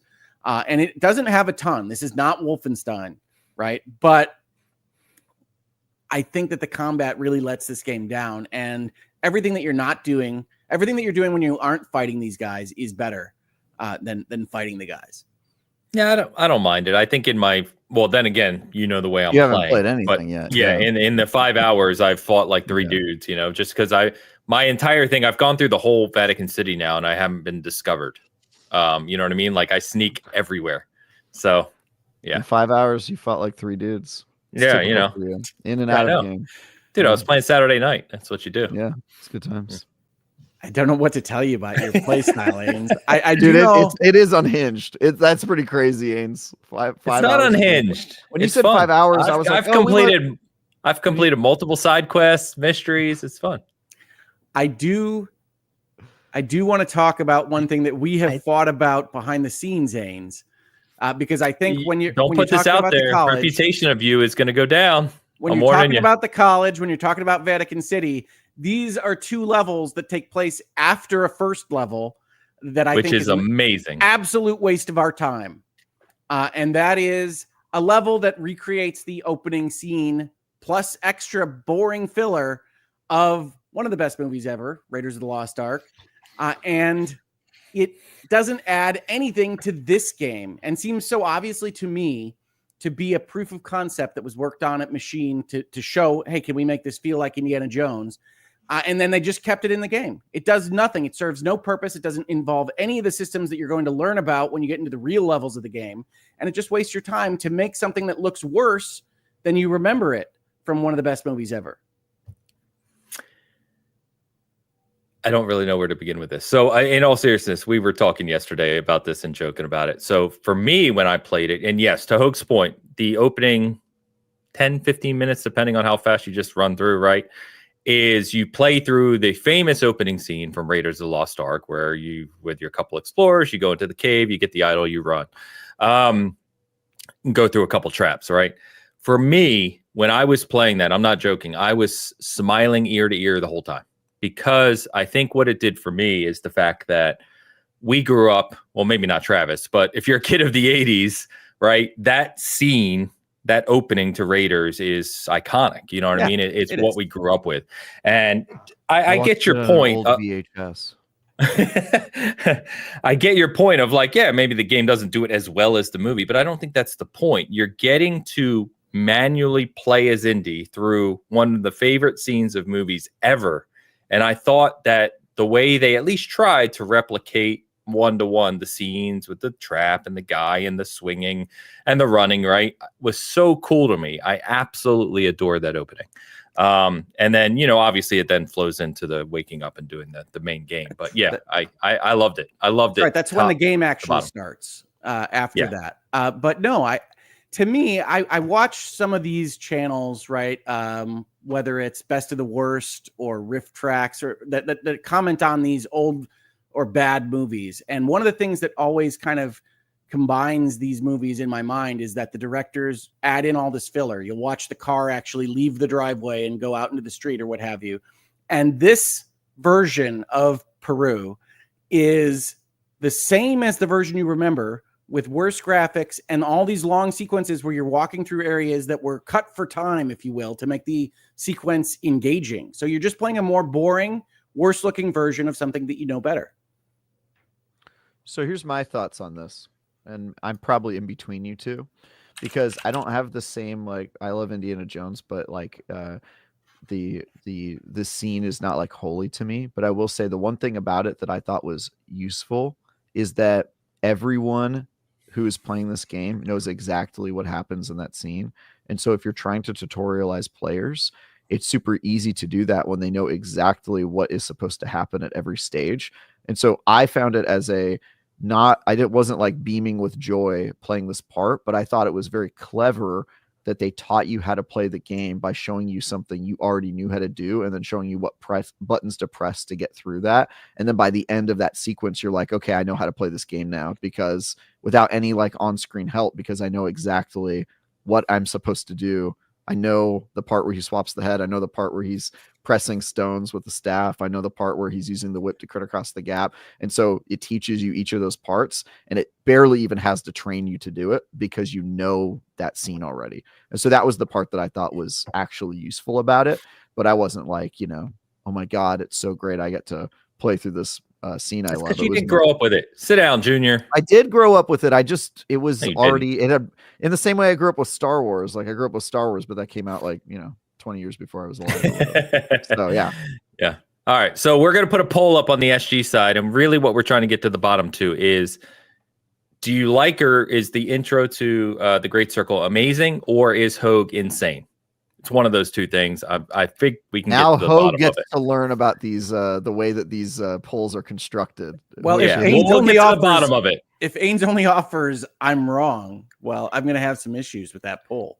We would never do that. This is a fair poll. We're just trying to understand, the crux of the issue here. No, my biggest problem with this poll is that I can't check both boxes.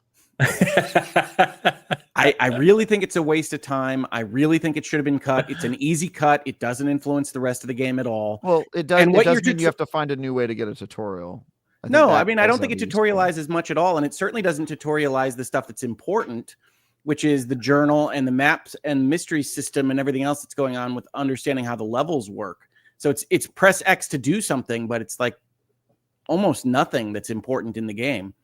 Well, I just think if you're a casual like that, going through that scene at the very beginning does teach you how to play the game. Like I'm looking at this from like a very casual player, because I think it's going to draw a lot of like casual players who just love Indiana Jones. And I do think it has some purpose. I get your criticism, Hogue, totally. I don't. I think I'm in between you and Ains. Honestly, Hogue, when you first typed it in our Bitcast DM, the three of us and with Dan, I thought you were being sarcastic. No, because I was so happy playing that. I don't want to feel resentful about a game while I start it, and it really felt like it was wasting my time. Oh man, you're killing me. All right, I really like this game. We'll get to the bottom of it with this poll. We will get to the bottom of this conversation. But no, in all seriousness, Machine Games, by all accounts, have really done a bang-up job on this one in a lot of ways. So if you, obviously it launches on Game Pass tomorrow. The Deluxe Edition came out Friday. We're going to move on to other games now. But if you want to, I'm going to pick a winner of the Deluxe Edition. I will send the code today, right after the show. In either chat, either on Hogue side or SG side, I don't really care. Just put in capital letters, Indy, I guess. Just go with Indy in caps. If you want to enter for this code, I will put everyone in a sheet and just randomize it and pick a winner after the show. So please do that for me. And yeah, someone will get to play it today and get all the bonuses to go along with that. So it is a cool. really good game. Intro notwithstanding. Damn it is. I want to quickly mention the Thing remastered. I won't spend long on this, but I was talking to the PR company behind the Thing remastered. This is one that was remade by or remastered by Night Dive Studios, the same company that did System Shock and other games. So I played a little bit of this yesterday, actually, and I have two thoughts on it. One, the Thing was a great movie game when it released. And I need to play more of it. And two, my other comment is sometimes I think we take for granted how far video games have come in the past decade or two, because in playing through this structurally, mechanically, it is still very dated. So the frame rate's super smooth. They've just up-resed the classic kind of polygonal textures, right, that are very blocky. So it plays well, but man, mechanically and structurally, that's an old game. So, I'm going to play a little more of it. But, if you really like this game, you have fond memories, nostalgia, you love the movie franchise, whatever it may be, the IP, definitely check it out. It came out on Friday, I believe, on the consoles. It was shadow dropped. I'm not sure. Yeah, because I talked to PR a couple weeks ago, and then I think it leaked on Xbox Wire by accident, and then it just kind of came out, and I got sent a code for it. So checking it out. I'll talk more about it in the future. The Thing remastered. Oh, interesting. Yeah. So like I said, if you back in the day. Yeah. So if you really like it, why do you have blue dots over your eyes on my screen, Travis? Is that just me? I think it's his monitor. Oh, that's really odd. I've never seen that before. That's kind of cool. Well, I'm gonna try to put him over my pupils. He's been exposed as the Thing. Yeah, he's changing. But anyway, like I said, if you really adored it, check it out. But just don't be surprised. I will tell you, going from Indy and Path of Exile 2 to the Thing remastered. Whew, it's from my phone. That's a jump. Yeah, that's a jump backwards. Okay, that's cool. Yeah, I've heard nothing but good things about the remaster, and I tend to like Night Dive's work. I don't have any connection to the Thing video game. I don't think I played it back in whenever that would have been 20 years ago. It's a while, yeah. It was early 360 gen. Am I thinking about that right? I think. So that sounds about right. Yeah. But anyway, yeah, there you go. So I'll talk more about it if I play more. But I want to hand it off to you guys because of the Path of Exile 2 review, obviously, and now since Friday, Indy. I haven't played anything else outside of that. So I know Marvel Rivals came out. I've heard really good things about it from some of the people at SG. But I'm sure there's other games you'd like to touch on, including our Hoag's Notes, of course. So go for it. Well, I think Indiana Jones is probably the second most played game in Hoag House this weekend, because a major game that I'm going to recommend to folks, but please do listen to the whole description before you jump on this one, because it's certainly a specific taste, is a game called Infinity Nikki that released this past week. Good game. That is absolutely fantastic, but it is a game about playing dress up with fancy dresses and skirts and tops and things while you explore a fantasy world with your talking cat friend. It is obviously not for my demographic. My daughter absolutely adores it, can't stop playing, and it is very generous as a gacha game. So it's free to play. You can get Infinity Nikki right now. You can go play it to your heart's content, and you really don't have to spend any money on it for a long period of time. It's a gacha game, so it's trying to sell you, instead of characters, as in the case of something like Genshin Impact, pieces of your outfit. Swag, yes, indeed. So that you have different dresses that can do different things. They have different powers and different abilities. But you can get the gacha to get you the gloves and the socks and the shoes and the hairpiece and everything else differently. But it is gorgeous, and these pieces of fashion are gorgeous, and it makes for a very good video game that I wouldn't have expected when I downloaded it to show it to my daughters. It's a well done game. It's very nice to see a free to play studio kind of out there combating the Hoyoverse, which are games that I have liked in part, but always do feel like they've got one hand in your wallet. And Infinity Nikki might wind up feeling like that, but I suspect that it won't feel like that until you get to dozens and dozens and dozens of hours of content. It is absolutely enormous. There is tons of stuff to get, both through the gacha and to buy with the in-universe currency from the stores in the actual game. And it's just really, really fun. But it does play out like a Sailor Moon episode in terms of plot. I mean, everybody's got issues with their family members and emotion and trying to become the best stylist they can be, which is the word for making cool fashions in Mirrorland, the world of Infinity Nikki. But it is one of the best iterations of this type of game that I have played on console. So if you like gacha games and that you don't have a gambling problem with them, and they're not driving you to the poorhouse or anything like that, Infinity Nikki is a fantastic rendition of this type of game. I will second this. We are Infinity Nikki stands in the Northup household. For those who don't know, and I've been a Nikki fan for a while, this is the 5th game in this series, if you don't know. So these games have been out for a while, and they are quite good. And I also enjoy dressing up my fabulous lady like a princess, or she deserves it. It's really, it really depends. D is all in on this game. I also enjoy it. Good game. Everybody should play it. And I like gacha games. It's really, really good. And for the folks in the chat asking, well, what do you do other than dress up your character? It is essentially a open world game like Genshin Impact, but instead of being a Zelda where you fight enemies, for the most part, you're playing cozy mechanics, right? So you have an outfit that you will magically transform into to pet the dogs, or to catch the butterflies, or to do various other things that have sort of an Animal Crossing with it. Vibe to it. Yes, but in a wide open world with characters and side quests that you can play until you drop dead because it's just that big. And also musical numbers and lore that is like straight out of the darkest, weirdest Final Fantasy that you can imagine.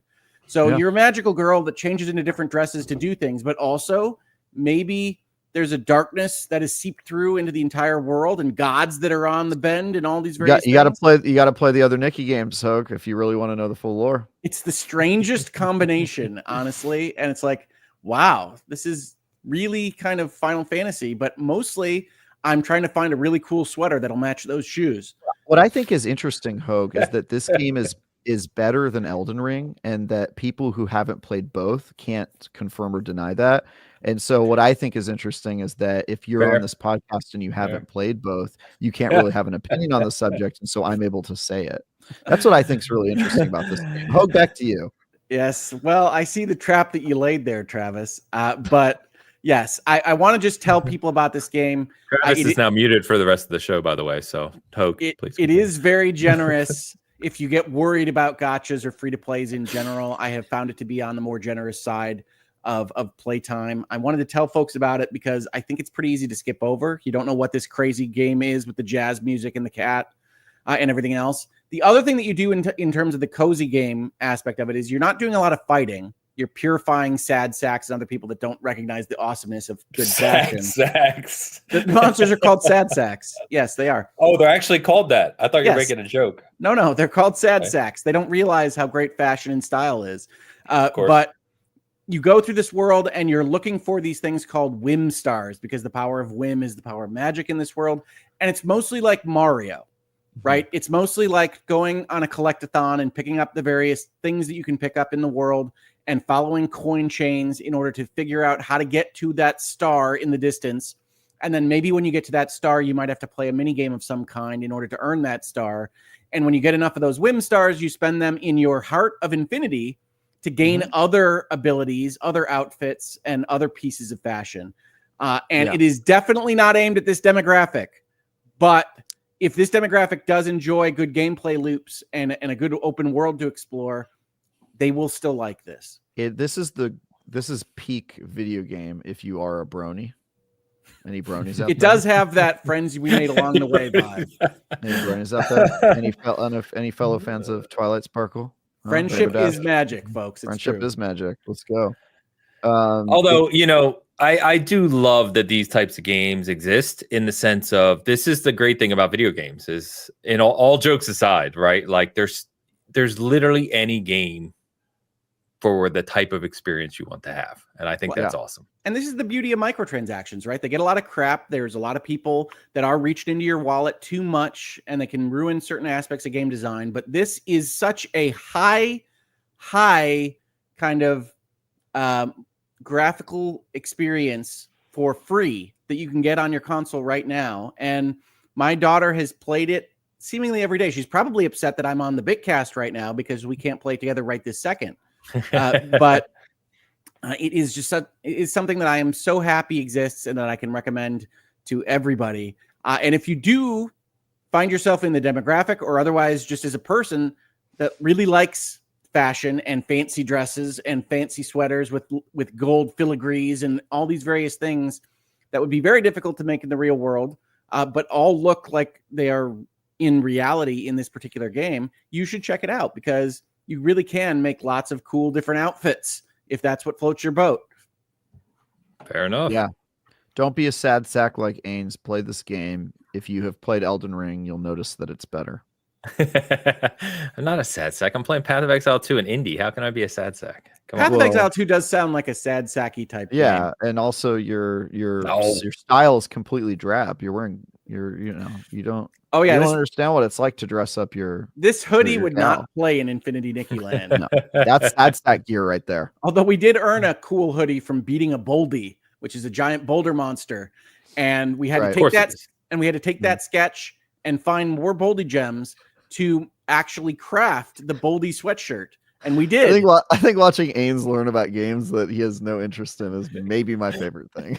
It's maybe just watching him process what's going on is very good to me. Very good. Yeah. Oh boy. That's cool. Guys, you should play all types of games. You never know if you'll end up liking it. Like Nikki did surprise me. First time I played it, I think I got in like the second game in the series, and like I was like, damn, I hate that I like this game. But sometimes games surprise you. It does make you feel like, oh, well, this game clearly wasn't made for me, and yet I'm really enjoying it. Yeah. Fair enough. That's exactly what I felt about Friendship is Magic, My Little Pony, dude. Sometimes you're like, man, I don't know. It's just good. Quality is quality. So everybody should try it. And by the way, I did try to review this game, and it was a fierce competition I was not expecting. It's a big game. I mean, it has a big audience. That's right. So, but I did trade. I traded this review for I'm officially reviewing a game I've been fighting to review for many, many, many months, which is I Am Jesus Christ. Oh no. Well, I'm very, very excited to review that game. Oh my god. Very excited. I don't know what Infinity Nikki got from IGN, but I hope 9 out of 10. All right. It got a 9 out of 10, which, by the way, I think the Asmongold video shows the Infinity Nikki score next to my review, Path of Exile, getting an 8. And just like, he's like so upset in the video. And I'm like, yeah, but wildly different kinds of games. Nikki's pretty good. I don't think you played it. It's pretty good. Yeah, I 9 out of 10 feels right. But it's really, really good. It's really, really good. Cool. It will depend on your ability to metabolize jazz music, talking Japanese cats, and fashion. But it's really, really good. Those are 3 of my favorite things. Just look at my interests on my Facebook page. Yep. It is funny. A lot of jazz music. Mm-hmm. Yeah, I mean, we were actually talking about this game on our Discord last week because we talked about coverage of it because it is very big, right? It has a big audience. So cool. I'm glad it's that good, though. It is that good. All right. Let's catch up. We got a super chat from our good friend Sid. Catch up on. Siddharth Shishokar comes in with 400 rupees and writes, about Path of Exile 2, really impressed personally with it, like the game feel. Although compared to the first, do you think the slightly Soulsian pace can be at odds with blasting the campaigns in leagues? It's early, though. Yes, I would say that feels more prominent early in the game, and as your build comes together, your second playthrough of the campaign is like 10x faster than your first playthrough. And then when you get into endgame, if you don't get your build deleted like I did, it goes even faster, and you kind of just start to blow through. That still gives it a sometimes Soulsian pace in a boss fight. If you have a bunch of modifiers turned on and you're doing things to make the games more challenging, they keep that. But I would say that the slow pace is pretty much exclusive to the first 45 hours of the game, and then it really starts to ramp up and you can start melting people. Yeah, the builds have a slower arc than like a Diablo, right? So it takes a while to get going in that sense. Also, but I think even with that, Travis, none of us know right now what acts 4 through 6 are going to look like. It is meaty. We have kind of an idea, but yeah, we have an idea, but it's meaty. Like I could see having to create a new character and play acts 1 through 6 once 1.0 comes out as being a pretty long experience. There's a lot there, so we'll see. But yes, Sid, thank you very much. Always appreciate the support. All right. I was going to move on to news topics unless there's any other game you want to talk about. I've got a game I want to talk about. Go. Let's do it. Do you want to go first? Are you finishing Hogue Notes? I have. I think there's definitely at least one game I want to talk about. All right. Probably two. I would like to talk about a romantic comedy interactive movie called I Fall in Love Too Easily. This is a Korean comedic romantic comedy that is an interactive movie. I played this with an elderly Filipino woman who enjoys Korean dramas, and she made all the decisions. This is a very bad game. I do not recommend it. Its acting is atrocious. Its writing is unintelligible. The paths that you take in trying to find out who you kissed drunkenly last night are nigh nonsensical. And I must say, very disappointed. Do not spend the $8 or whatever I spent on this game. And if you have any questions about my experience with it or anything I just said really in the last 60 seconds, I will not be commenting further. Hogue, back to you. I have to say, Ains, I'd like to bring a labor complaint. Everything I click on in this interface is Travis finding different ways to ask me about Skeleton Crew. He's creating a hostile work environment. Did you like it though? I just want to know. Noted. No, see, Travis is going back on mute. Travis is back on mute. Don't worry about him. Carry on. I wanted to bring up Fantasian, which is Sakaguchi and Mistwalker's Final Fantasy game. Yes, it is called Neo Dimension now because it's a port of what was a mobile game.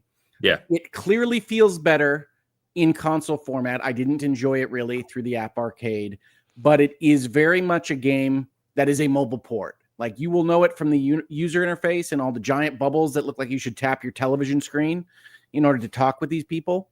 But it's a very good game. It is, in my opinion, what Final Fantasy would have been if they just kind of increased resolutions and went in the direction of like Final Fantasy VIII and Final Fantasy IX and kept making those games up through 2024. It's clearly not Remake or Rebirth or even 16. But if any of that sounds good to you, it's very definitely an ode to Final Fantasy. And it's not that expensive. It is a mobile port. You'll see that immediately. But I've been enjoying it this week, and I wanted to mention it because I don't see enough people talking about it. So Fantasian Neo Dimension is the full title, but really good name. Fantasian will be enough. I believe in mobile it was Neo Fantasian or something like that. Maybe not.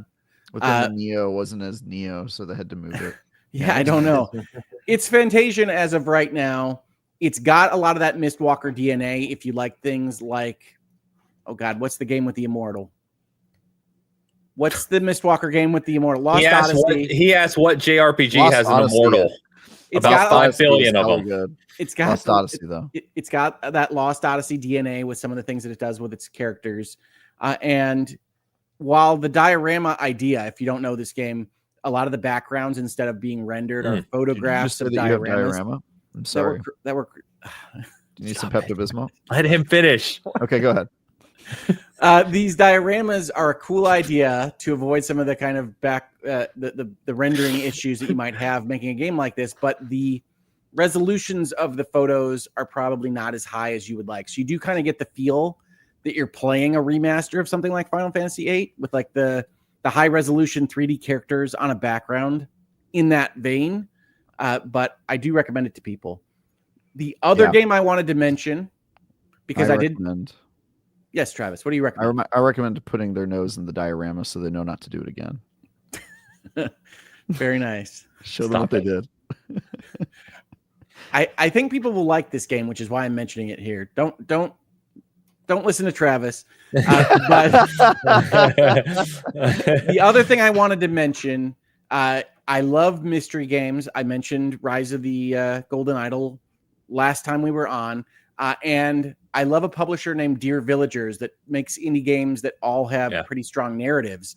And I wanted to mention this game that I saw in the store a couple weeks ago while we were on break that I have been enjoying called Mind Cop, in which you are a police officer that can dive into the witnesses' minds.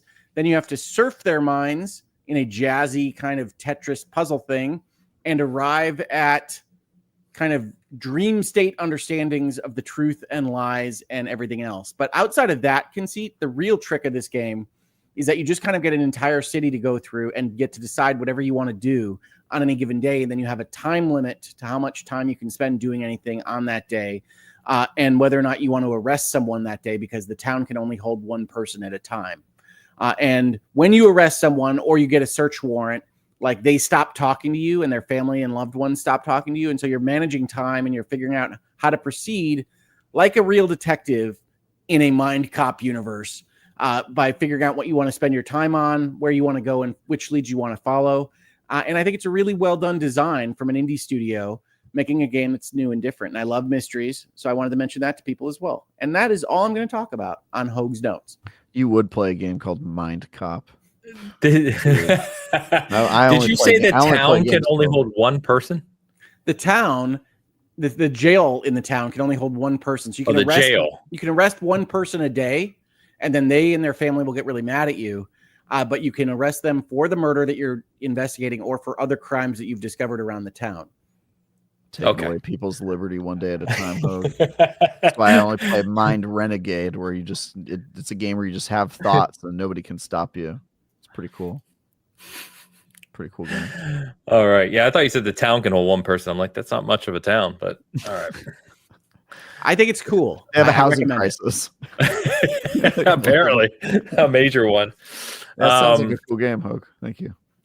All right, cool.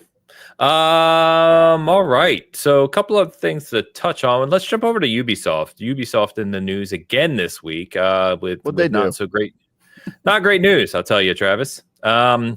So X Defiant, which is a game I've actually put some time into and think is sadly quite good. They announced is shutting down on June 3rd. In addition to that, they are no longer accepting new player registrations, which is kind of weird considering they still said Season 3 content, which they were getting ready to roll out, will still be released because it's basically content complete. So they're going to release new content for a game that you literally cannot sign up for to play anymore. But the game will shut down entirely on June 3rd. And in parallel to this, of course, they announced that they're cutting about 277 jobs. So the San Fran and Osaka production studios have shut down, and they are resources are ramping down in their Sydney location and being reassigned to other projects. So we feel like Ubisoft. No, but I mean, which studio? They're not shutting down like all of their Ubisoft office. Ubi calls them by their city, so it's like Ubisoft. Yeah, I just said. Like, were you listening? Yeah, I was listening, but they're not shutting down like their entire San Francisco operations. So like which the development studio. Yeah, okay, gotcha. Yeah, not their offices, right? But the development board of it. So San Francisco and Osaka, and then in Sydney, part of the team is being reassigned. And basically what they're looking to do now, which I think we talked about previously, is there's apparently ongoing discussions with the Guillemot family looking to retain control, but look for a partial buyout. So investors from Tencent to others are looking at how they can invest in Ubisoft while Guillemot family tries to retain control of operations. And I believe we talked about that before, didn't we? But that's continuing. Well, we had heard rumors that they might do a reorg. And I think the only news right now is that there are leaks that Tencent would ask for more board control in this situation. And the one thing that I did say on social media with respect to this story is that is what a minority investor has purchased for this circumstance, right? They don't want to be in this circumstance, but you get in early stage and say, if you're going to need more money from me, if we're going to go into a reorganization, then I'm going to want a seat on the board, or I'm going to want veto rights or other protective provisions as the shareholder. And so this isn't unusual at all. And the fight between what amounts to the founder group with the Guillemot family and the minority investor with Tencent is what you expect from these kinds of things, especially if the minority investors stop trusting management to actually control their budgets and release products and services that they want. So this is not unexpected. It is also not good, right? This is the kind of thing that you can survive, and companies have and become stronger going through a process like this. And certainly Ubisoft has fended off hostile takeover bids and things. And I wouldn't want to fight the Guillemot family on control of the company in most circumstances. But Tencent is probably going to get what they want here, some kind of control over Ubisoft, or they're going to back out their investment entirely. And I really don't see a situation where one of those two things doesn't happen. So this is strange days for Ubisoft. And if you like their games, if you're a big Skull and Bones fan, for instance, it's a time of great change and trepidation. Yeah, you said it. It's kind of I have to imagine that's a funny situation if you're in leadership and you say, we want your money to stay alive, but we want to keep running the company. That's just a weird argument to kind of make. Tough one to walk, but yeah. Yeah, this is weird. I'm reading about the closure. Their SF office is staying open, which is on 3rd Street. Great office, guys. Been there many times. I played Assassin's Creed there most recently, the VR game. And it sounds like they are keeping some of their developers because the VR team is still operating out of there. So the way that they define studios and closures is a little confusing to me, but it seems like this is specifically the Defiant team that they're targeting. Yeah, no, the report from Reuters literally said that all dev in San Fran and Osaka is shut down. Yeah, that doesn't appear to be the case according to local San Francisco news about the office closing, but cool. I don't know. Well, that's good. I mean, that's better, right? Yeah, 143 employees is nothing to shake a stick at, but the office is still being located there. Yeah. Interesting. Yep, and Osaka, I think people what they want. Ubisoft, it's freaking industry, man. A new driver, San Francisco. Let's go. Dude, that would be sick. That would actually be cool. Yeah, that would be cool. Yeah, so we'll see. I think we said this last time. We'll see what happens. I mean, they've pushed Shadows to February. Shadows is going to be probably a pretty big indicator of where they're going to head. That's their biggest release coming by far. Kill. Yeah, they need it. Yeah, they need it to do extremely well, and we'll see what happens. I mean, it looks great. I love what I saw back in June, and I'm excited for it, but we'll see. So. That's Ubisoft. So also leaked this week, and whether you care about leaks or not, but this seems to be a very valid one, is Hazelight's next game. So Hazelight is the company that did Brother and It Takes Two, Joseph Ferris, kind of infamous for the Game Awards and other things. What was the name of their jail escape game? Like that one never gets mentioned. No Way Out. Thank you. Great game. Yes. I did not like that game. Really? Personally.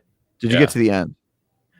No, I've seen the end. I didn't play the mid until you get to the end, and then the person you're playing with, you're like soul bonded with for life. So it's quite.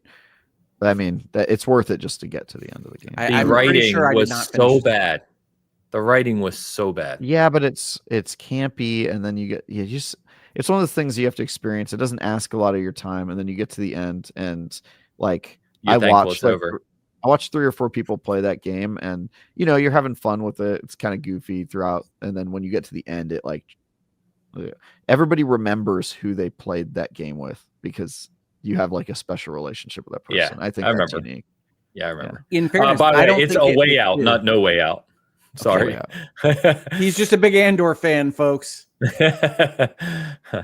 It's a good episode of television. It is. That's a good episode of television. Maybe the best episode of that show. But the leak on their next one is called, the title's called Split Fiction. You hear it. The episode is called One Way Out, Hogue. Not to correct you, but I'd have to correct you. It's called One Way Out. Anyway, Ains, go. Sorry.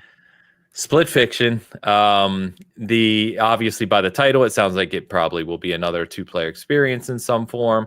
It is rumored to be releasing on March 6th, and that we're going to see the trailer for it this week. The Game Awards are later this week. Do the math. We will probably see this at the Game Awards on Thursday, so we will see. So Hogue is really excited for the Game Awards on Thursday, by the way. Before we started the show, he was talking about how like he's never been more like all in on Keighley and his show, and He's really excited. He said he hopes he could just teleport to Thursday. And he also wants Elden Ring to. Man, I've been a pretty good Keeley defender, I think, in my commentary on these things, and I never feel like I get any return on investment for that. So, Game Awards, no, thank you.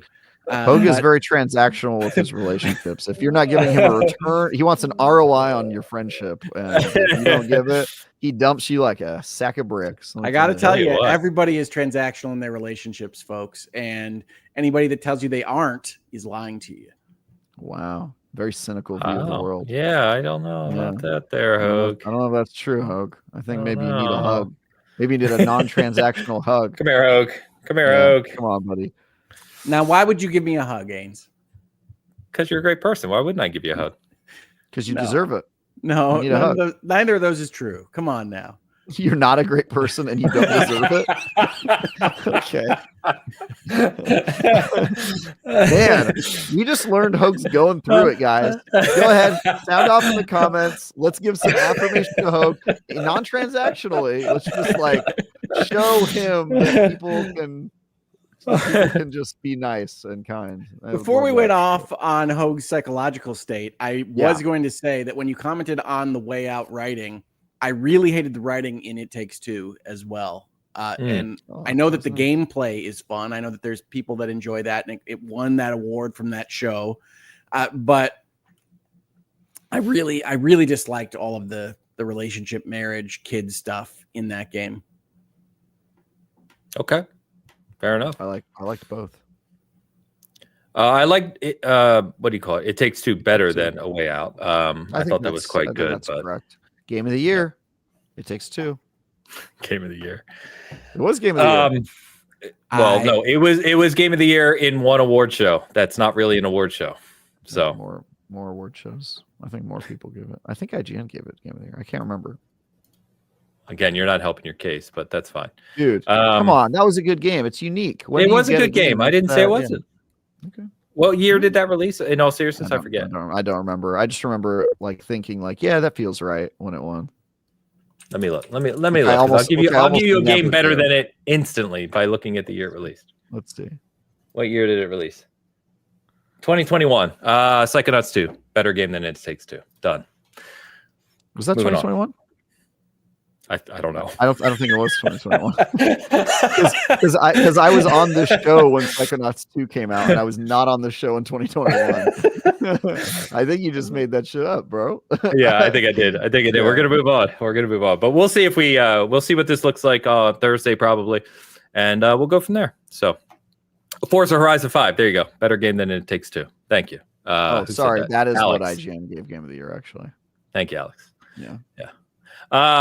We got the PC gaming show this week, and they showed a few things, a lot of indie games, different things. I didn't want to really go down any list here, but there's a couple games I wanted to call out that I thought would be interesting to both our audience and or us.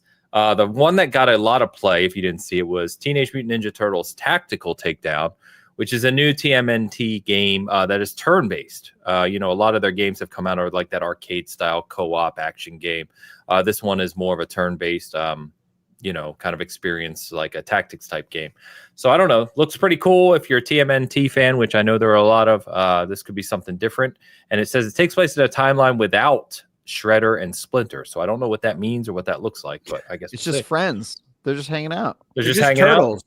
Yeah, just turtles, just trying to be turtle, living their turtle life. They still would have been mutated, but they just wouldn't have a guide. So they would be really undisciplined, hippie turtles in the sewer chilling, and they would have no wars to fight. Oh my god, I want to see this. Wait, that sounds like a great idea. So, in the notes to this show, we had a bullet that said we were going to talk about games that we picked up during Black Friday. And one thing I was saving to discuss was a Turtles game that I absolutely adored this past week. I actually thought Travis had reviewed this one. I was wrong because all the Turtle game names blend together in my head. Me too. But is it Mutant Mayhem? It is not. I don't know what Travis reviewed, but the game that I really loved, which is a kind of Hades clone, is a game called Teenage Mutant Ninja Turtles Splintered Fate.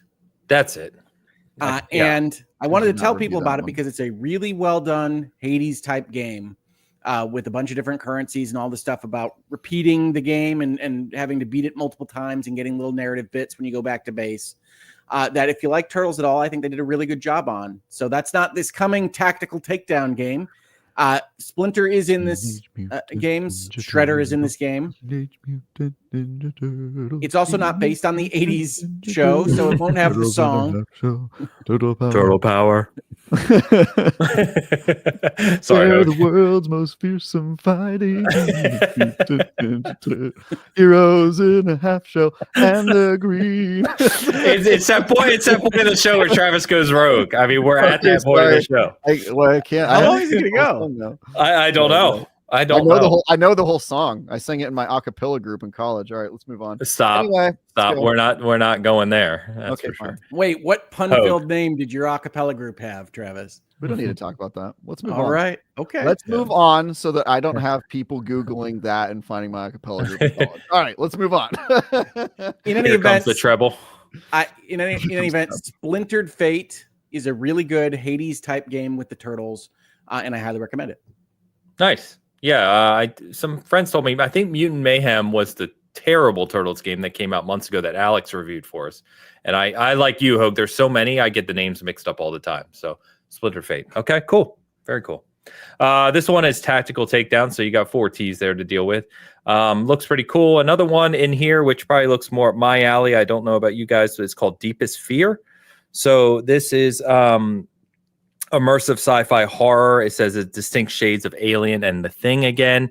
The developers say it combines Metroidvania level design in the context of a classic FPS immersive sim. So we'll see what that looks like. I thought it looked pretty cool. I like the sound of it, of course. That's Deepest Fear. Another one that I put on here for you, Hogue, was called Blueprints. It looks a bit more colorful take on Myst.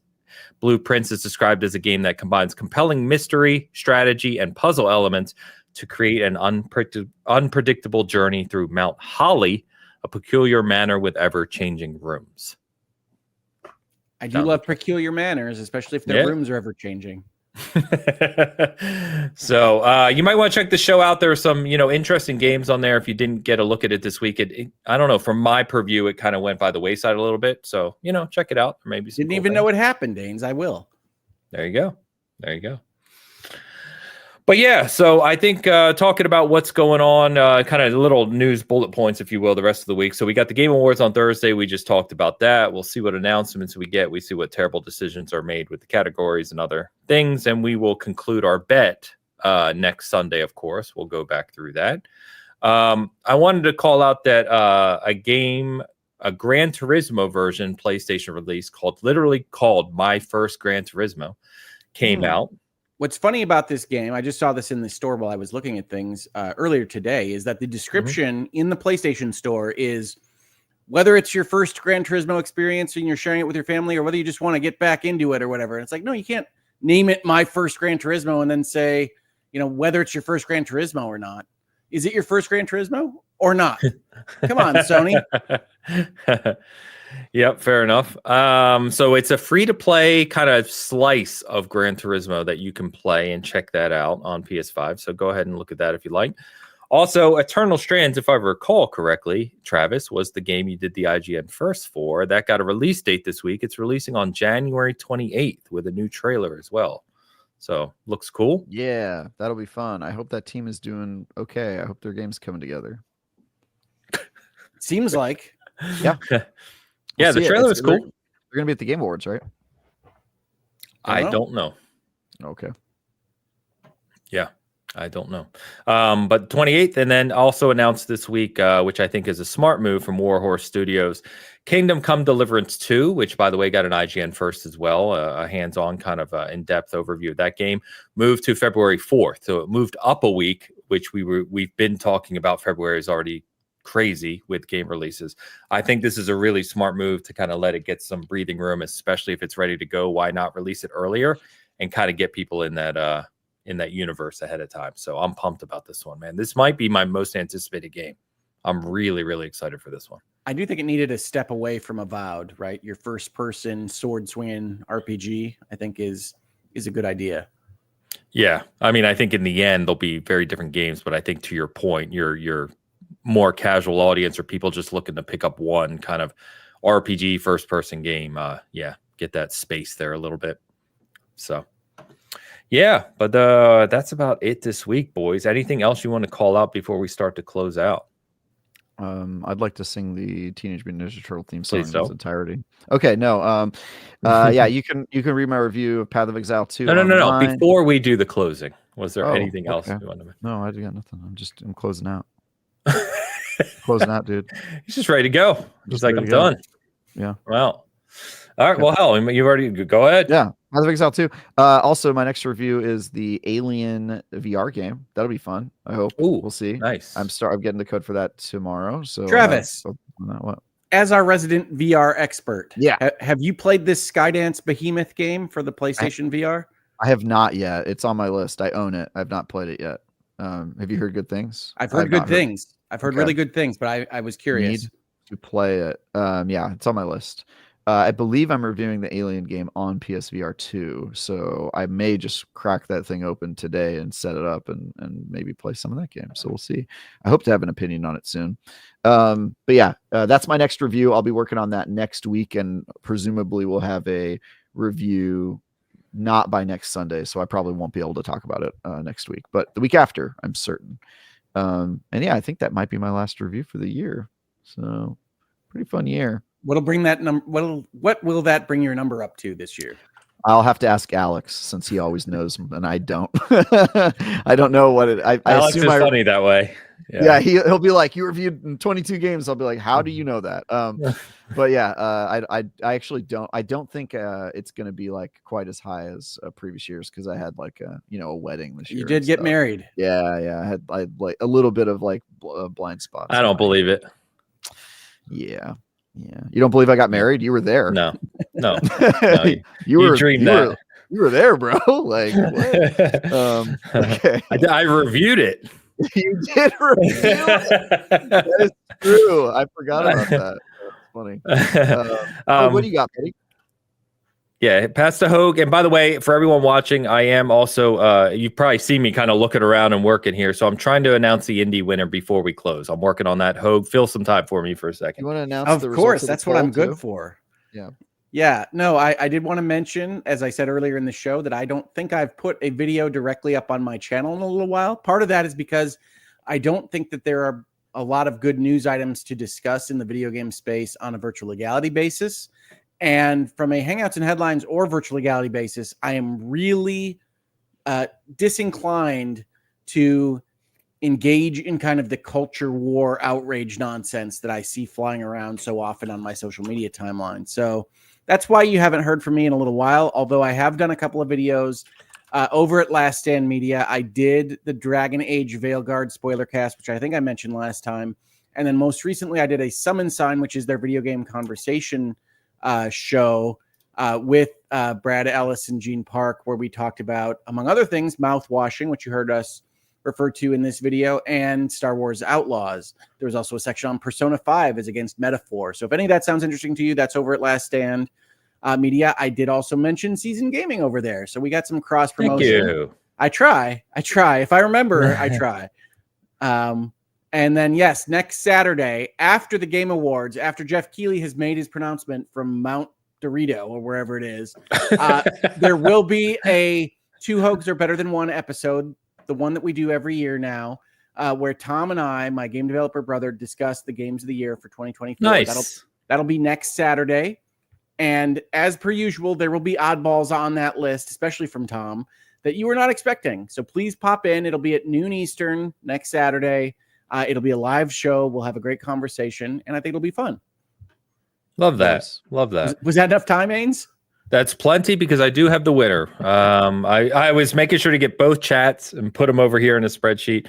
So, and then run our random number generator. The winner is of Indiana Jones Deluxe Edition, Arctic Wolf. So Arctic Wolf, I hope that you're still watching. Otherwise, please listen to this and find me. He's I will try to find watching. He just commented. So yeah, he's online. Okay, perfect. Arctic Wolf. Arctic, DM me on whatever social media, Twitter or Blue Sky. Just DM me, and I will get you a code, or on our Discord if you're on there. Whatever's easiest for you. Just reach out to me. I'll get you the code right after the show, so you can start playing. Thanks for everyone who tuned in and voted Indy. So happy to be able to share a code for that. On the season gaming side, yes. So Path of Exile 2 review is up. I do write in there that I have my detailed preview, right? But then I also did review outside of the end game because of what Travis and I discussed about stuff being deleted during the review period. I simply didn't get to play the end game. So it is a little more narrow review, but I think we talked about most of the points on the show here. Anyway, you can check that out. We do have a review of another little indie game called Mythwrecked, which Lewis reviewed for us. And I believe he gave that an 8 as well, maybe, but really liked it. Friendship sim? Yeah, it's a cozy game with the gods. Yeah. I played a little bit of that. Cool game. Yeah, he really liked it. Really enjoyed it. The developer actually read our review and reached out to us on Blue Sky about it and shared it out. That was really cool. So you can check that out. That's up as well. Someone asked me earlier, so I think I might have mentioned 2 weeks ago, and I just haven't had time because of the Path of Exile stuff. Someone in the community reached out to me about Veilguard Dragon Age and the character stuff having an impact on their daughter who's going through some stuff. So I have some information from them that I'm going to summarize. Obviously no names or anything, but I'm going to summarize and put into an article. I hope to do that this week. I wanted to do it last week, just time. So that should be up. And then lastly, I'm actually looking at a Halo 2. This will surprise you guys. A Halo 2 Master Chief statue collectible that I'm going to check out this week as well. Anniversary, I assume. Yeah, it's like an homage to the Halo 2 launch. It's a statue of him with dual SMGs kind of sliding down. It looks really cool. It's literally sitting over there. It's been sitting on the floor for a couple weeks. I just haven't gotten to it. So anyway. And you're going to actually play some Indiana Jones, right? Like the actual game at some point. I'm literally going to get food after the show and get back to Indy and Path of Exile 2. I literally just bounced between them. So Indeed. Yeah. Indeed. So, guys, chat, great to be back. You too, great to be back on the show. I miss it when we skip a week. I really love doing the show every week. So, great show. Chat, you've been awesome today. Thank you so much. Anyone checking us out on audio, of course, thank you so much. And we will be back next week with our bet of the Game Awards and hopefully some other stuff to chat about. So, until then, have a good week, everyone. Peace.